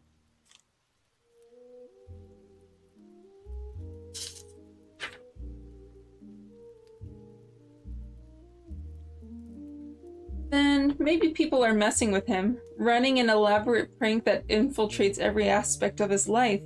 I think I saw that in a movie once. In less than 8 hours, the insides of his house was completely renovated, and not just different pictures on the wall, new appliances, new furniture, light switches were moved. No prank could possibly be this complex, and what would be the point? This is just a normal guy. Why would anyone want to mess with him at this level? Then he's crazy, Ryan says. I'm not crazy. It becomes very quiet in the loft. Daniela takes hold of my hand. What are you trying to tell us, Jason? I look at her. Earlier tonight, you told me that a conversation you and I had inspired your installation. It did. Can you tell me about this conversation? You don't remember? Not a single word of it. How is that possible? Please, Daniela. There's a long pause while she searches my eyes, maybe to confirm that I'm serious. She finally says, "It was spring, I think.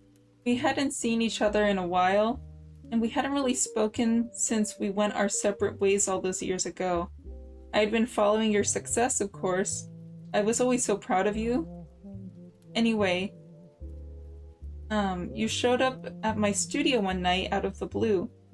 Said you've been thinking of me lately, and at first I thought you were just trying to hook up with an old flame, but this was something else. You seriously don't remember any of this? I'm just gonna say, if I were, what was his name again? Ryan. If I were Ryan and I'd be like, wait a minute, you're the girl I'm currently with, and you're telling me your ex-flame inspired your current art exit show? I feel like, I don't know. I don't know about that, chat.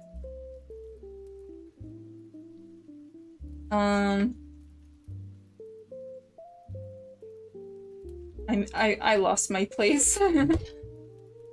Hold on.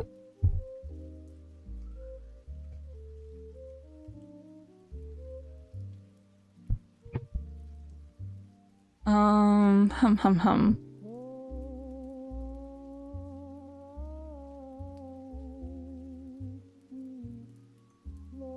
We started talking about your research. Oh, you don't remember any of this? It's like I wasn't even there. We started talking about your research and how you were involved with this project that was under wraps, and you said, I remember this very clearly, that you probably wouldn't see me again. And I realized that you hadn't stopped by to catch up. You had stopped by to say goodbye. Then you told me that our existence was all about choices, and that you had blown some of them, but none so badly as with me. You said you were sorry for everything. It was very emotional. You left and I didn't hear from you or see you again until tonight. Now I have a question for you. Okay. Between the booze and the dope, and I'm trying to unpack what she's telling me, I'm reeling. When you saw me tonight at the reception, the first thing you asked me was if I knew where Charlie was. Who's that? One of the things I love most about Daniela is her honesty. She has a direct link hardwired from her heart to her brain. No filter, no self-revision. She says what she feels without a shred of guile or cunning. She works no angles. So when I look into Daniela's eyes and see she's utterly sincere, it nearly breaks me. It doesn't matter, I say. Obviously it does. We haven't seen each other in a year and a half. And that's the first thing you ask me. I finish off my drink, crunching the last melting ice cubes between my molars. Charlie is our son. The color leaves her face. Hold on, Ryan says, his words sharp. I thought we were just having a stoner conversation. What is this? He looks at Daniela, back to me. Is this a joke? No, it's not. Daniela says, we don't have a son and you know it. We haven't been together for 15 years. You know this, Jason, you know this. I suppose I could try to convince her right now. I know so much about this woman, secrets from her childhood that she only revealed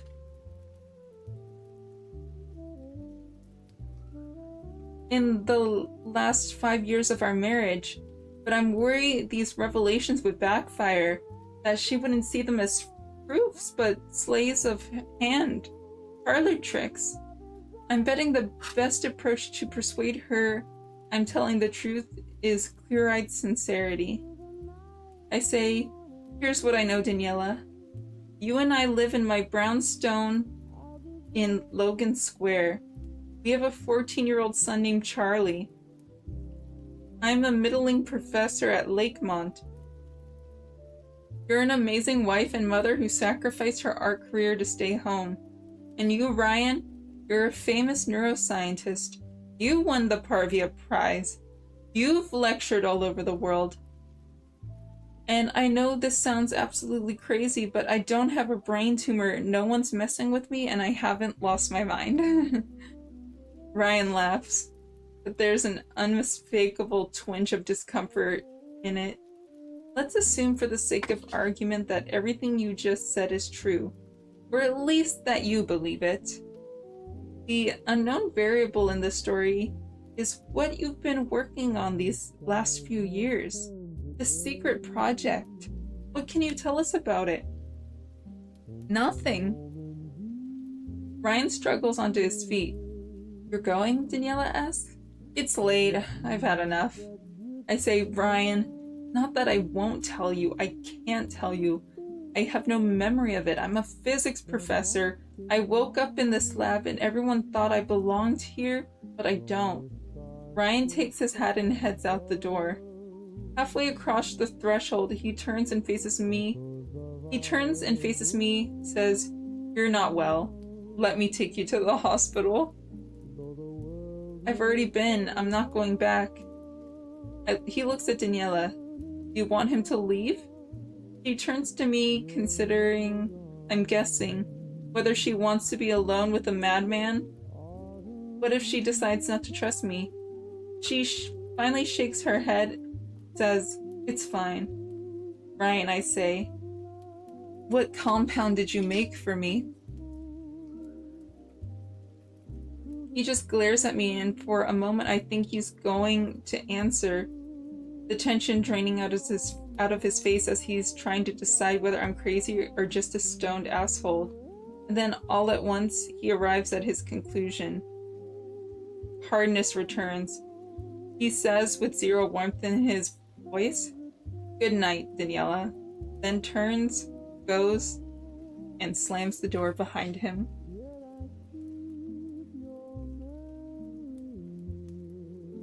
Daniela walks into the guest room wearing yoga pants and a tank top and carrying a cup of tea. I've had a shower. I don't feel any better, but at least I'm clean. The hospital stench of sickness and Clorox is gone. Sitting on the edge of the mattress, she hands me the mug. Chamomile. I cup my hands around the hot ceramic, say, "You didn't have to do this. I have a place I can go. You're staying here with me. End of story." She crawls across my legs and sits beside me, her back against the headboard. I sip the tea. It's warm, soothing, faintly sweet. Daniela looks over. When you went to the hospital, what did they think was wrong with you? They didn't know. They wanted to commit me. To a psych ward? Yeah. And you wouldn't consent? No, I left. So it would have been an involuntary thing? That's right. Are you sure that's not what's best at this point, Jason? I mean, what would you think if someone were saying to you the things you're saying to me? I think he was out of his mind, but I'd be wrong. Then tell me, she says. What do you think is happening to you? I'm not entirely sure. But you're a scientist. You have a theory. I don't have enough data. What does your gut tell you? I sip the chamomile tea, savoring the hit of warmth as it slides down my throat. We all live day to day completely oblivious to the fact that we're a part of a much larger and stranger reality than we can possibly imagine. She takes my hand in hers, and even though she isn't Daniela as I know her, I cannot hide how madly I love this woman, even here and now, sitting in this bed in this wrong world. I look over at her, those Spanish eyes glassy and intense. It takes all my willpower to keep my hands off of her. Are you afraid? I think back to the man who took me at gunpoint to the lab, to the team that followed me back to my brownstone and tried to apprehend me, I think of the man smoking a cigarette under my hotel room window. On top of all the elements of my identity and this reality that don't align, there are very real people out there beyond these walls who want to find me. Who have hurt me and possibly want to hurt me again. A sobering thought crashes over me. Could they track me here? If I put Daniela in danger? No.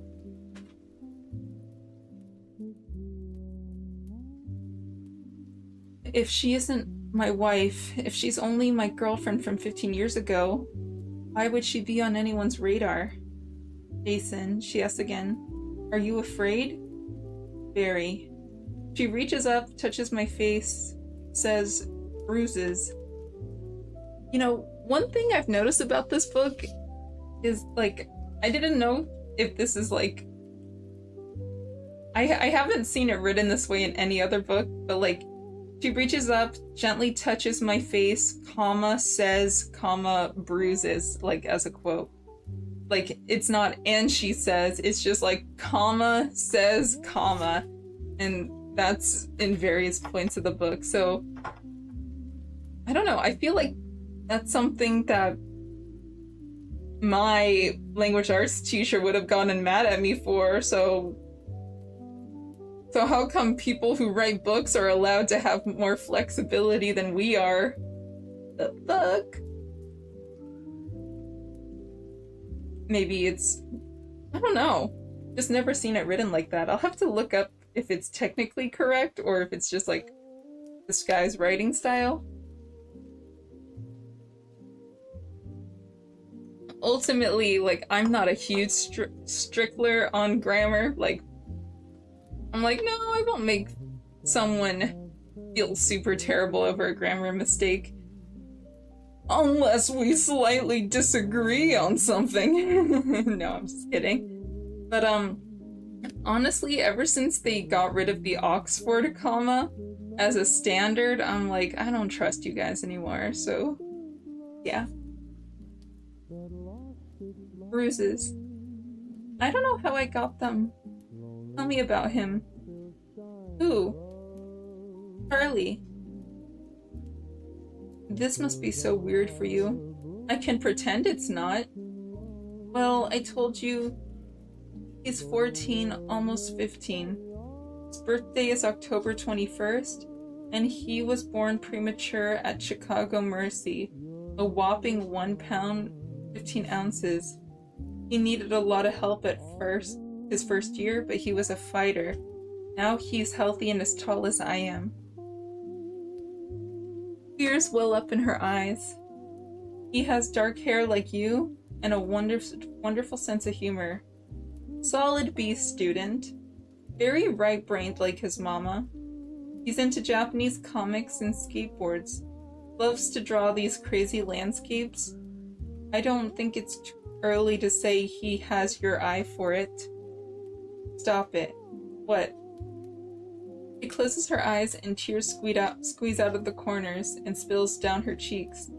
We don't have a son. You swear to me you have no memory of him? I ask.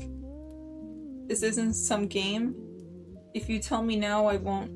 Jason, we broke up 15 years ago. Well, to be specific, you ended it with me. That is not true. I had told you the day before that I was pregnant. You needed time to think about it. You came to my loft and said that it was the hardest decision you've ever made, but you were busy with your research. The research that would ultimately win that big award. You said the next year of your life would be in a clean room and that I deserved better, that our child deserved better. I say that is not how it happened. I told you it wasn't going to be easy, but that we'd make it work. We got married, you had Charlie, I lost my funding, you quit painting, I became a professor, you became a full-time mother. And yet we're here tonight, not married, no children. You just came from the opening of the arts installation that's going to make me famous.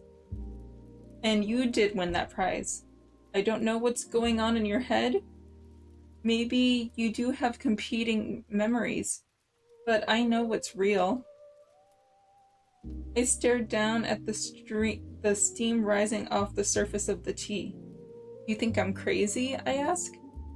I have no idea, but you're not well.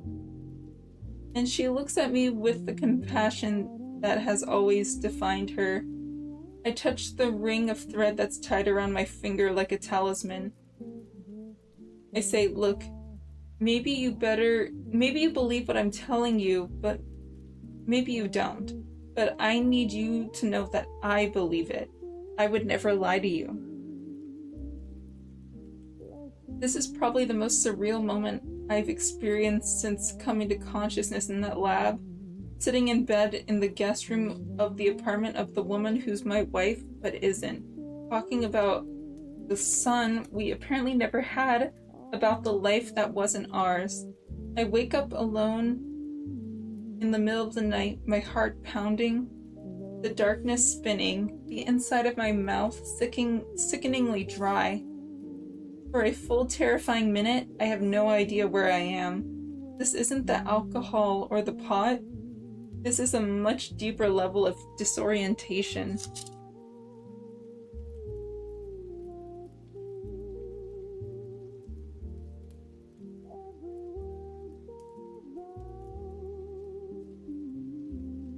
I wrap the covers tightly around me, but I can't stop shaking. A full body ache is growing more painful by the second. My legs are restless, my head throbbing. The next time my eyes open, the room is filled with daylight, and Daniela is standing over me, looking worried. You're burning up, Jason. I should take you to the ER. I'll be fine. You don't look fine. She places a freezing washcloth across my forehead. How does it feel? She asks. Good, but you don't have to do this. I'll grab a cab back to my hotel. Just try to leave. Alright, guys. I might take a quick pause BRB here just to, brush my teeth and freshen up. But we're now officially on page 99. So, making progress. I will be right back.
Flowing through the night, every star above will ring, guiding hearts into a dream. Let us drift out so clear.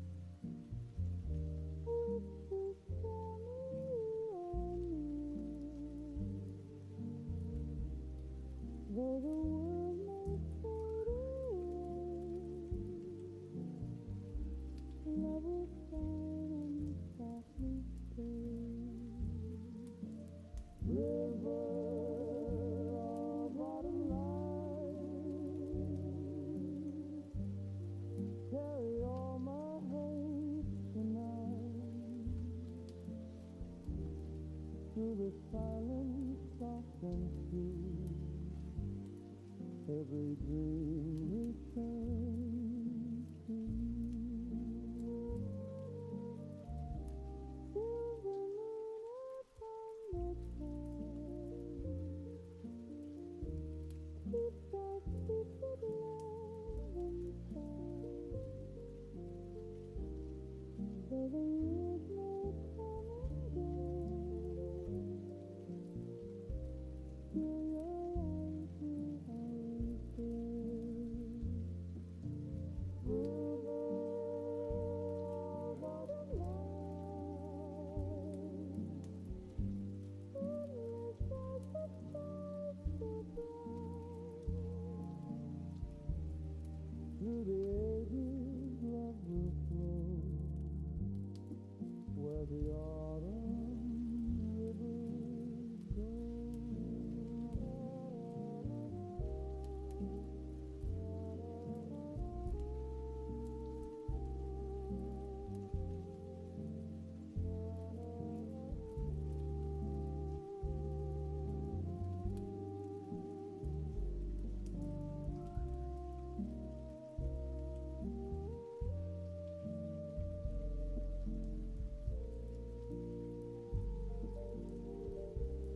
Silver moon upon the tide keeps our secret love inside. Though the years may come and go,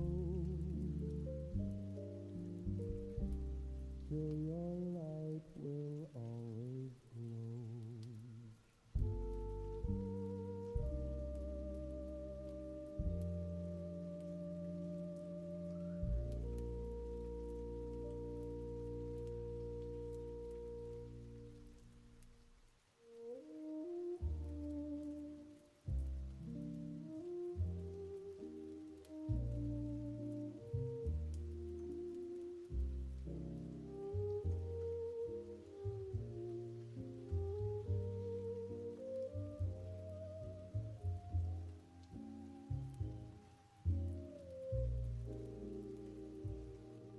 Let the world toss and turn, let the midnight lanterns burn. I've got no fear, I've got no fear, as long as you're near.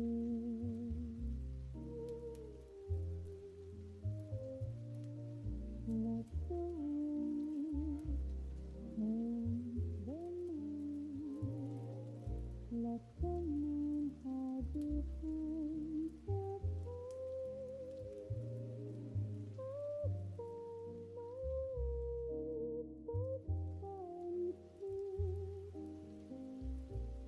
as long as you're near. I don't need return, I don't need pain, just your smile when you whisper my name. When night is time, with silence still, as long as you're near.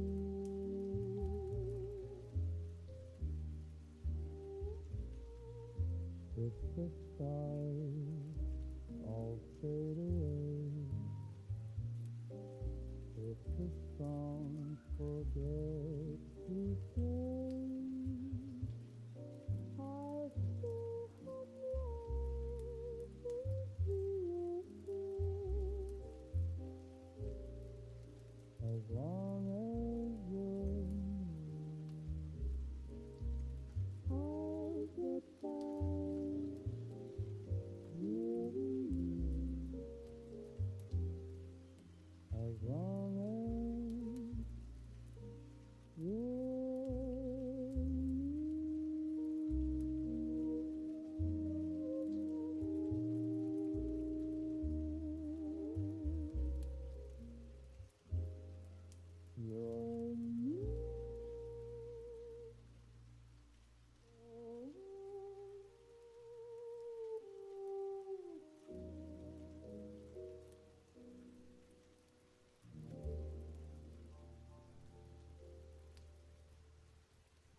So close your eyes, sweet lullaby. The breeze has brushed your sleepy head. The world fades out without a care. The moon is smiling from a cloud. So close your eyes, sweet lullaby. Where I'll be here, just holding tight. Till dreams come drifting through the night. No need to speak, no need to cry. Just close your eyes, sweet lullaby.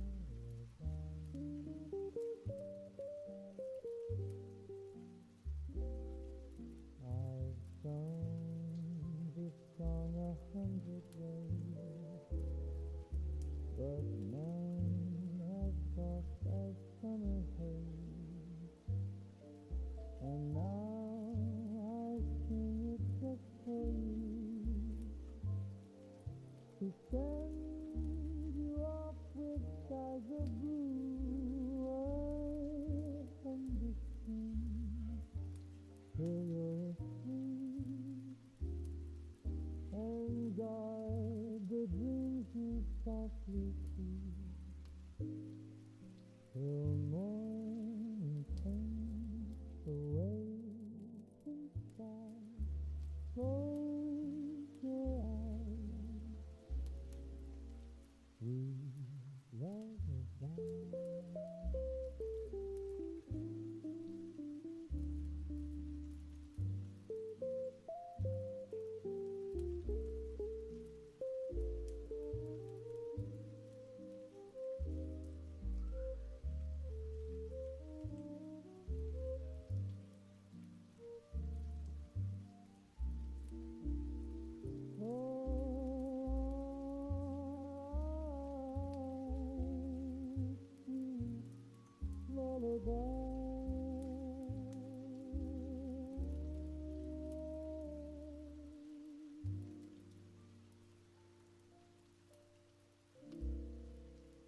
Sweet lullaby.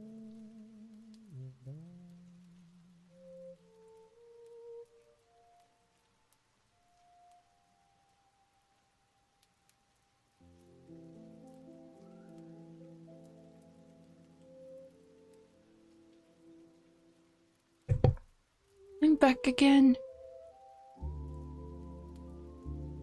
I'm gonna do a little more reading.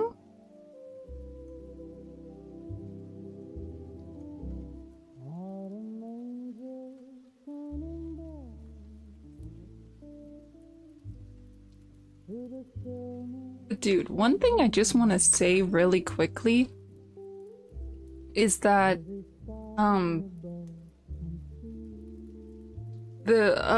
at the beginning the guy said, "Oh, I'm doing this for us, for you and me." Cuz you know, the guy who kidnapped him is himself. But oh wait, hello. I got to go. Just came to drop in. Hope everyone has a really awesome stream. I'm sorry for missing you stopping by, Kat. Oh god, when was that? No, that was like 4 minutes ago. Yeah, sorry, it was a long BRB. I had to brush my teeth because, you know, when it gets late in the day and you're just tasting the inside of your mouth? Terrible. It's so kind of you to drop by, even though I missed you. But yeah, the guy, how he kidnapped himself, and he said, do you regret it? Like, do you regret picking your family life over your professional life? And he said no. Then how is he doing this for us? Like, he said that he is happy with what he picked, you know? Like, whatever. That guy robbed him of his life. Identity theft goes crazy. Self-identity theft? Who would ever guess it?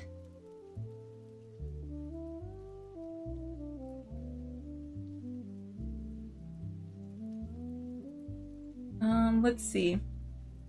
Look. Oh no. Where did I leave off? Look, maybe you believe me. Maybe you believe what I'm telling you, maybe you don't. But what you need to know is I believe it. I would never lie to you. This is possibly the most surreal moment I've experienced since coming to consciousness. Yes. Sitting in bed in the guest room of the apartment of the woman who is my wife but isn't, talking about the son we had apparently never had, about the life that wasn't ours. I wrap the covers tightly around me, but I can't stop shaking. The full body ache is growing more painful by the second. My legs restless, my head throbbing. The next time I open my eyes, the room is filled with daylight. Daniela is standing over me, looking worried. You're burning up, Jason. I should take you to the ER. I'll be fine. I don't look fine. She places a freezing washcloth across my forehead. How does that feel? She asks. Good, but you don't have to do this. I'll grab a cab back to my hotel. Just try to leave. In the early afternoon, my fever breaks. Daniela cooks me chicken soup from scratch, and I eat sitting up in bed while she sits in a chair in the corner with a distance in her eyes I know too well. She's lost in thought, mulling something over, and doesn't notice that I'm watching her. I don't mean to stare, but I can't take my eyes off of her. She is still so utterly Daniela, except her hair is shorter. She's in better shape. She's wearing makeup, and her clothes, jeans and a form-fitting t-shirt, age her down considerably from 39 years. Am I happy? She asks. What do you mean? In our life that you say we share together. Am I happy? I thought you didn't want to talk about it.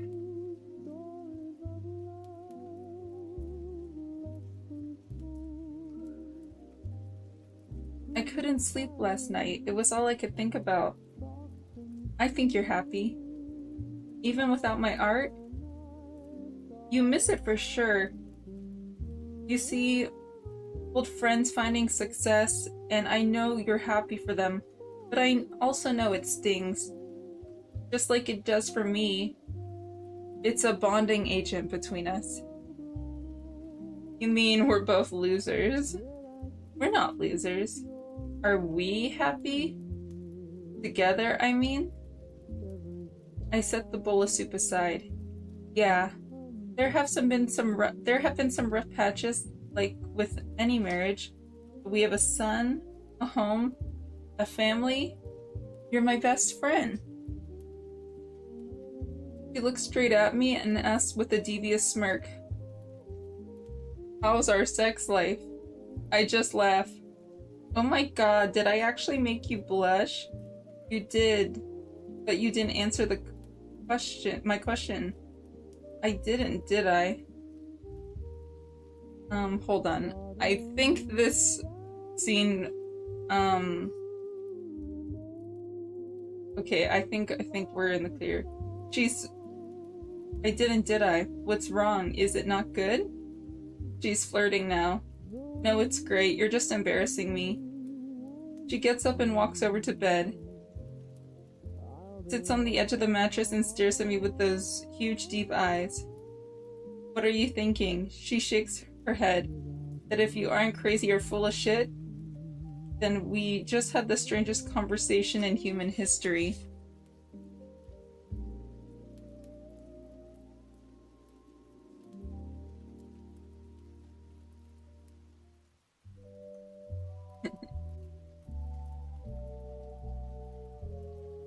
In history. I sit in bed watching the daylight fade over Chicago. Whatever storm system brought the rain last night has blown out.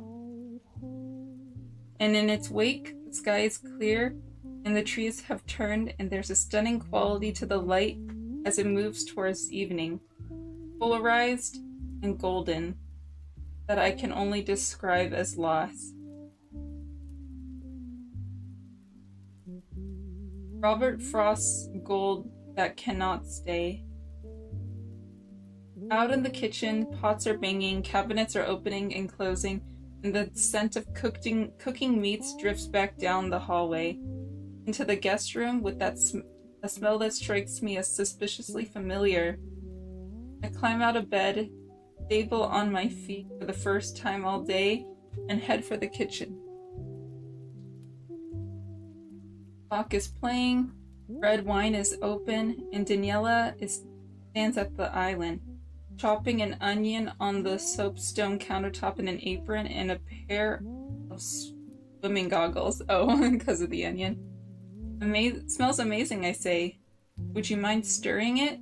I walk over to the range and lift the lid off the deep pot. The steam rising into my face takes me home. How are you feeling? She asks. Like a different man. So, better? Much. It's a traditional Spanish dish. A bean stew made with an assortment of native legumes and meats. Chorizo, pancetta, black sausage. Daniela cooks it once or twice a year, usually on my birthday or when the snow flies on a weekend, and we just feel like drinking red wine and cooking together all day. I stir the stew, replace the lid. Daniela says, it's bean stew from... It slips out before I can think to stop myself. Your mother's recipe. Well, to be specific, her mother's mother. Daniela stops cutting. She looks back at me. Put me to work, I say.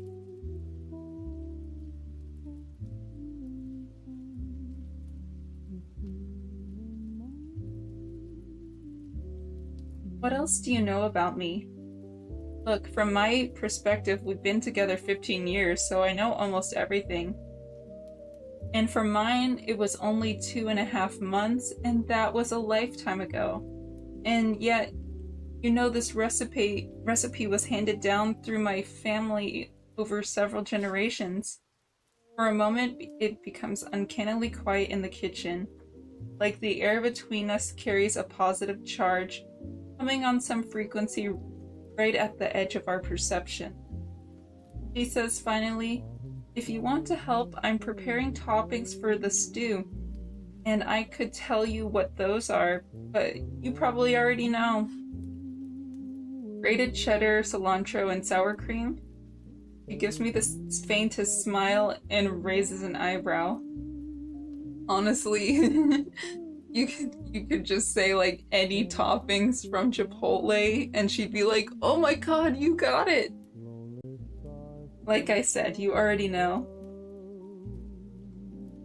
We have dinner at the table beside the huge windows, with the candlelight reflecting in the glass, and the city lights burning beyond our local constellation.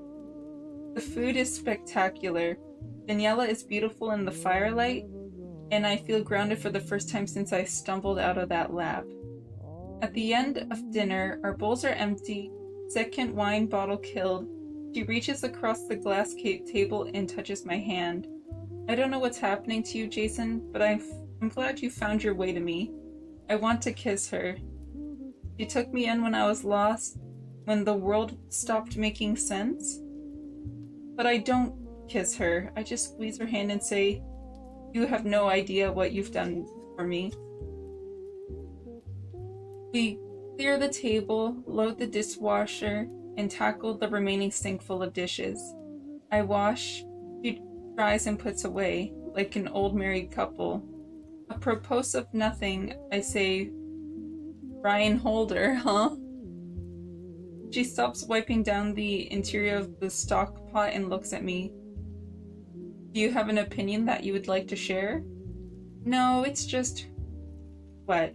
He's your roommate, your friend, you don't approve? He always had a thing for you. Are we jealous? Of course. Oh, grow up. He's a beautiful man. She goes back to her drawing. So how serious is it? I ask. We've been out a few times. Nobody's leaving their toothbrushes at anyone's house yet. Well, I think he'd like to. He seems pretty smitten. Daniela smirks. How could he not be? I'm amazing. I lie in bed in the guest room, the windows cracked so the city noise can put me under like a sound machine. Staring out the tall window, I watch the sleeping city. Last night, I set out to answer a simple question. Where is Daniela? And I found her, a successful artist living alone. We've never been married, never had a son. Unless I'm the victim of the most elaborate prank of all time, the nature of Daniela's existence appears to support the revelation these last 48 hours have been building towards. This is not my world. Even as those 5 words crossed my mind, I'm not exactly certain what they mean, or how to begin to consider their full weight. So I say it again. Try it on, see how it fits. This is not my world. A soft knock A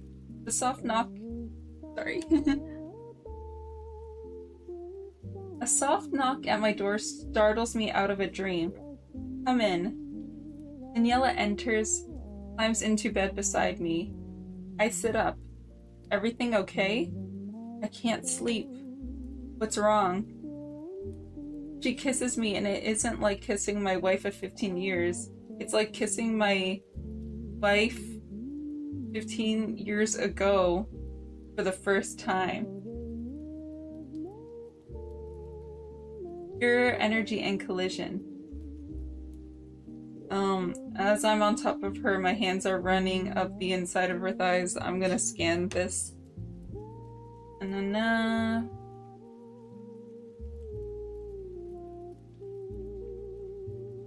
Was he technically cheating right now? What's the deal with that?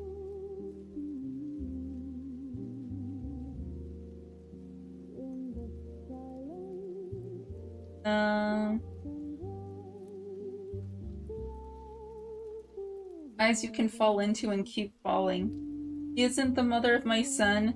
He isn't my wife. We haven't made a life together, but I love her all the same. And not just the version of Daniela that exists in my head, in my history. I love the physical woman underneath me in this bed here and now, wherever this is, because it's the same arrangement of matter, same eyes, same voice, same smell, same taste.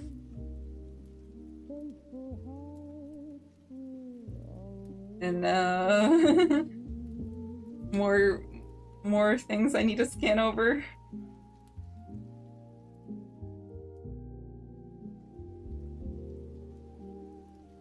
Moments after, sweaty and shaky, we lie intertwined, gazing out at the lights of our city.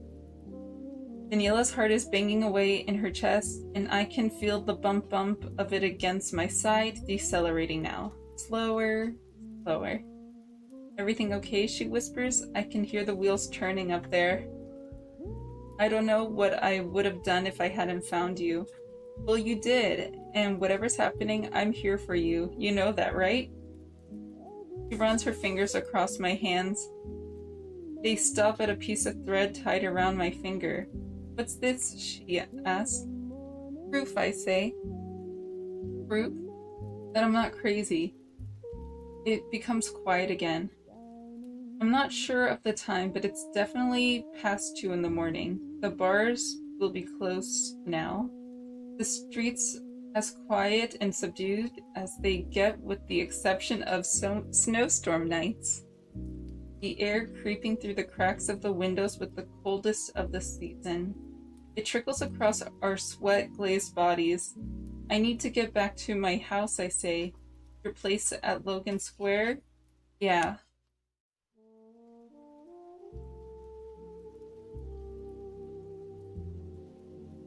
For what? I apparently have a home office. I want to get on the computer and see exactly what I've been working on. Maybe I'll find papers, notes, something that will shed light on what's happening to me. I can drive you over first thing in the morning. You probably shouldn't. Why? Might not be... might not be safe. Why wouldn't it? Out in the living room, a loud bang rattles the door, like someone pounding on it with their fist. The way I imagine cops knock. I ask, who the hell is it at this hour? Daniela climbs out of bed and walks naked out the door. It takes me a minute to find my boxer shorts in the twisted up comforter, and by the time I pull them on, Daniela is emerging from her bedroom in a terry cloth robe. We head into the living room. The pounding on the door continues as Daniela approaches. Don't open it, I whisper. Obviously. As she leans into the peephole, the phone rings. We both startle. Daniela crosses the living room toward the cordless lying on the coffee table. I glance through the peephole, see a man standing in the hallway, his back to the door. He's on his cell phone. Daniela answers, hello? The man is dressed in black. Doc Martens, jeans, a leather jacket. Daniela says into the phone, who is this? I move toward her and point to the door, mouthing, it's him? She nods. What does he want? She points at me. Now I can hear the man's voice coming simultaneously through the door and through the speaker on her cordless.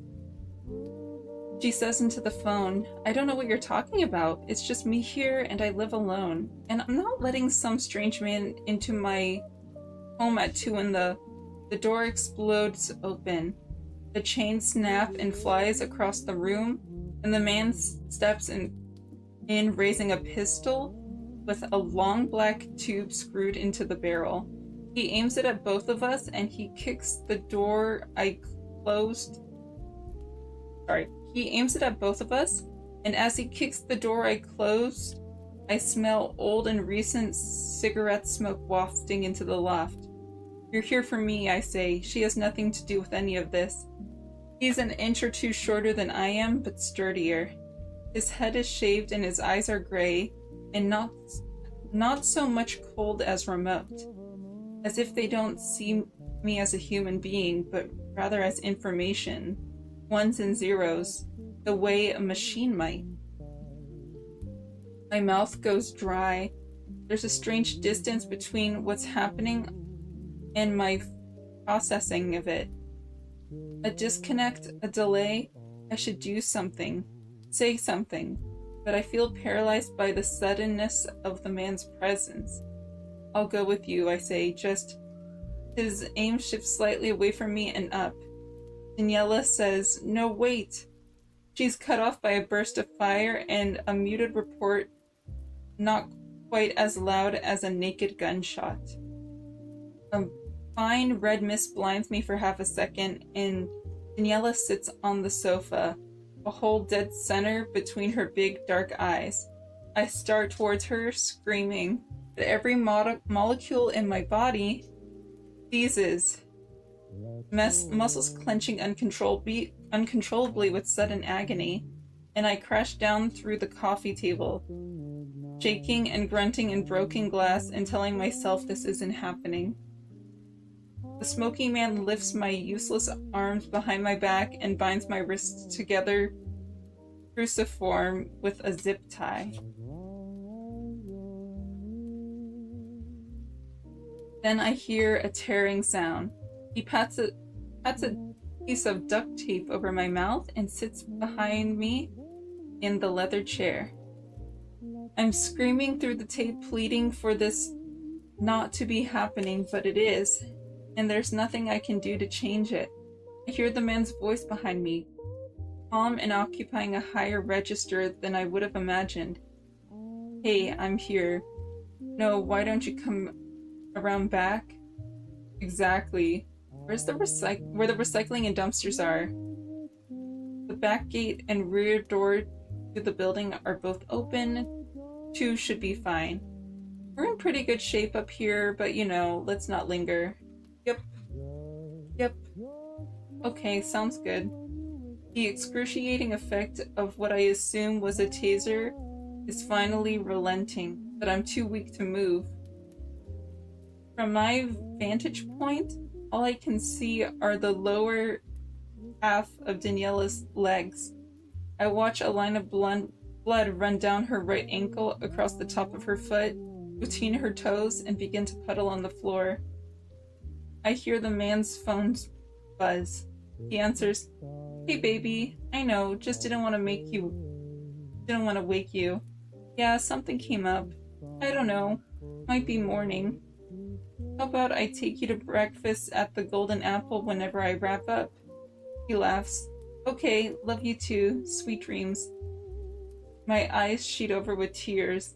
I shout through the tape, shout until my throat burns, thinking maybe he'll shoot me or knock me unconscious.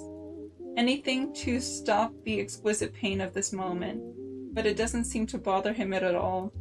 He sits there quietly, letting me rage and scream. Okay, we got to chapter 6. Yeah, I think there's 13 chapters in total, so I'm about halfway. And then I'll make some progress reading on my own time, and we'll, you know, share that update with you as well.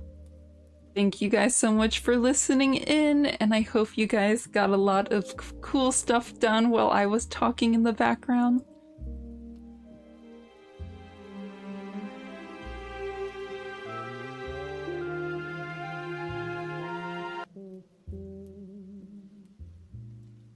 Every star bends to your will. Thank you, Yura, for stopping by. Appreciate it. Every breath belongs to you.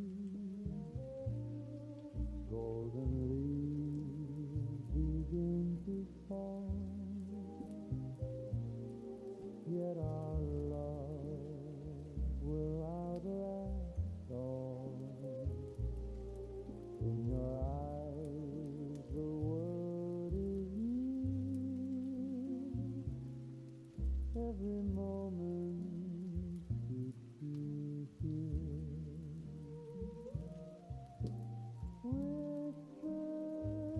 Whispers of autumn love remain,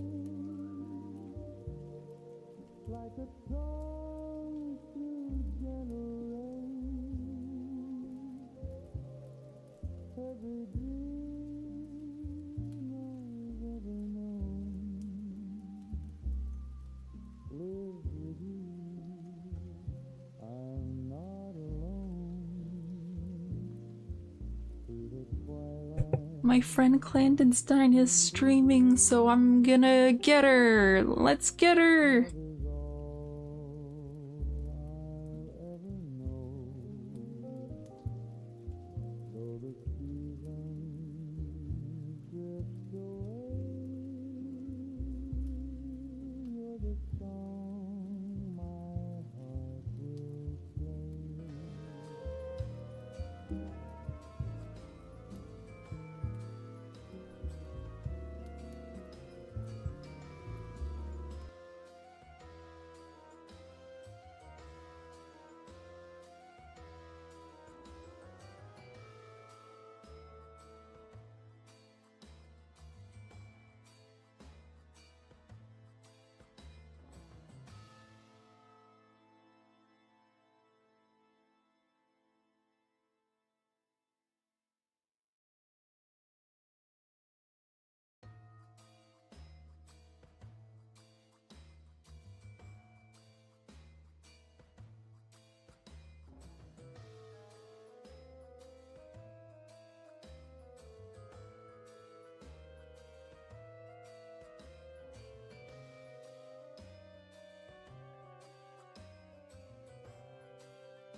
You are blind? Wait, are you actually? How's your PC? And hello? Hello? My PC is breaking. It's breaking very bad. Also, why aren't you guys saying hello to Helios? It's like Because those... they hate me. No, it's like those videos where it's like, oh, my friend wants to show you something, be proud of him. And I just like hold you up by your scruff and put you in front of the camera. Your chat can't acknowledge that I'm here. Thank you for the follow. That doesn't allow them to be parasocial and think that you're actually in a My relationship chat is with not them. parasocial. I'm parasocial to my chat. Sure. I get into their ears real nice. Real nice and good. You know? Drink time. Water. Thank you for the follow. Welcome in. Why is there so many people here? I'm scared. What happened? Because you haven't streamed in like... Yeah, usually when I haven't streamed in A like few 20 days. years, people don't show up. They say, I hate you. Wait, no. I say no. I'm doing it. Oh. Ugh. That was a big gulp of water. Oh, man. I want to get a toggle where it's just like me chugging water. Because that's like literally what I do. I put like most of the entire bottle into my mouth. And then I just start swallowing. Your model is very cute. Hi! Thank you. I like your name. I thought your name said nectar. And I like oranges. And flowers. I have an orange in my fridge. I'm kind of hungry. And when I hear and read nectar, I think of Shimoneta. Orange juice. You think Shaymanetta? What is that? Don't worry about it. Who's Shaymanetta? Don't worry about it. Chat, we're looking it up now. Hold on. Do not look. Get my little Googler. Shay. You know what? Fine, just don't show your screen. Manetta. Shay. Who's Shaymanetta? Shaymanetta. Like from the ball kid from. I almost said One Piece. From what's it called? This guy? I'll tell you when you're older. This guy? This is what It's popped not up. a guy. It's a guy. It's a Shay Manetta. That's Are you- Mineta. It's all one word. Shimoneta. She Moneta? SHIMONETA. She Moneta. Oh, I know this. I know this anime. It's fire. I don't Yes, know. it is. I don't know what it's about. You said yes, it is. I'm I assuming would- it's children. What Because the fuck? they look like they're in high school, and that's not good. What's going on? Is it a Okay, college? it's fire because it's technically supposed to be college adjacent, yes. What is this? What-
hee hee hee.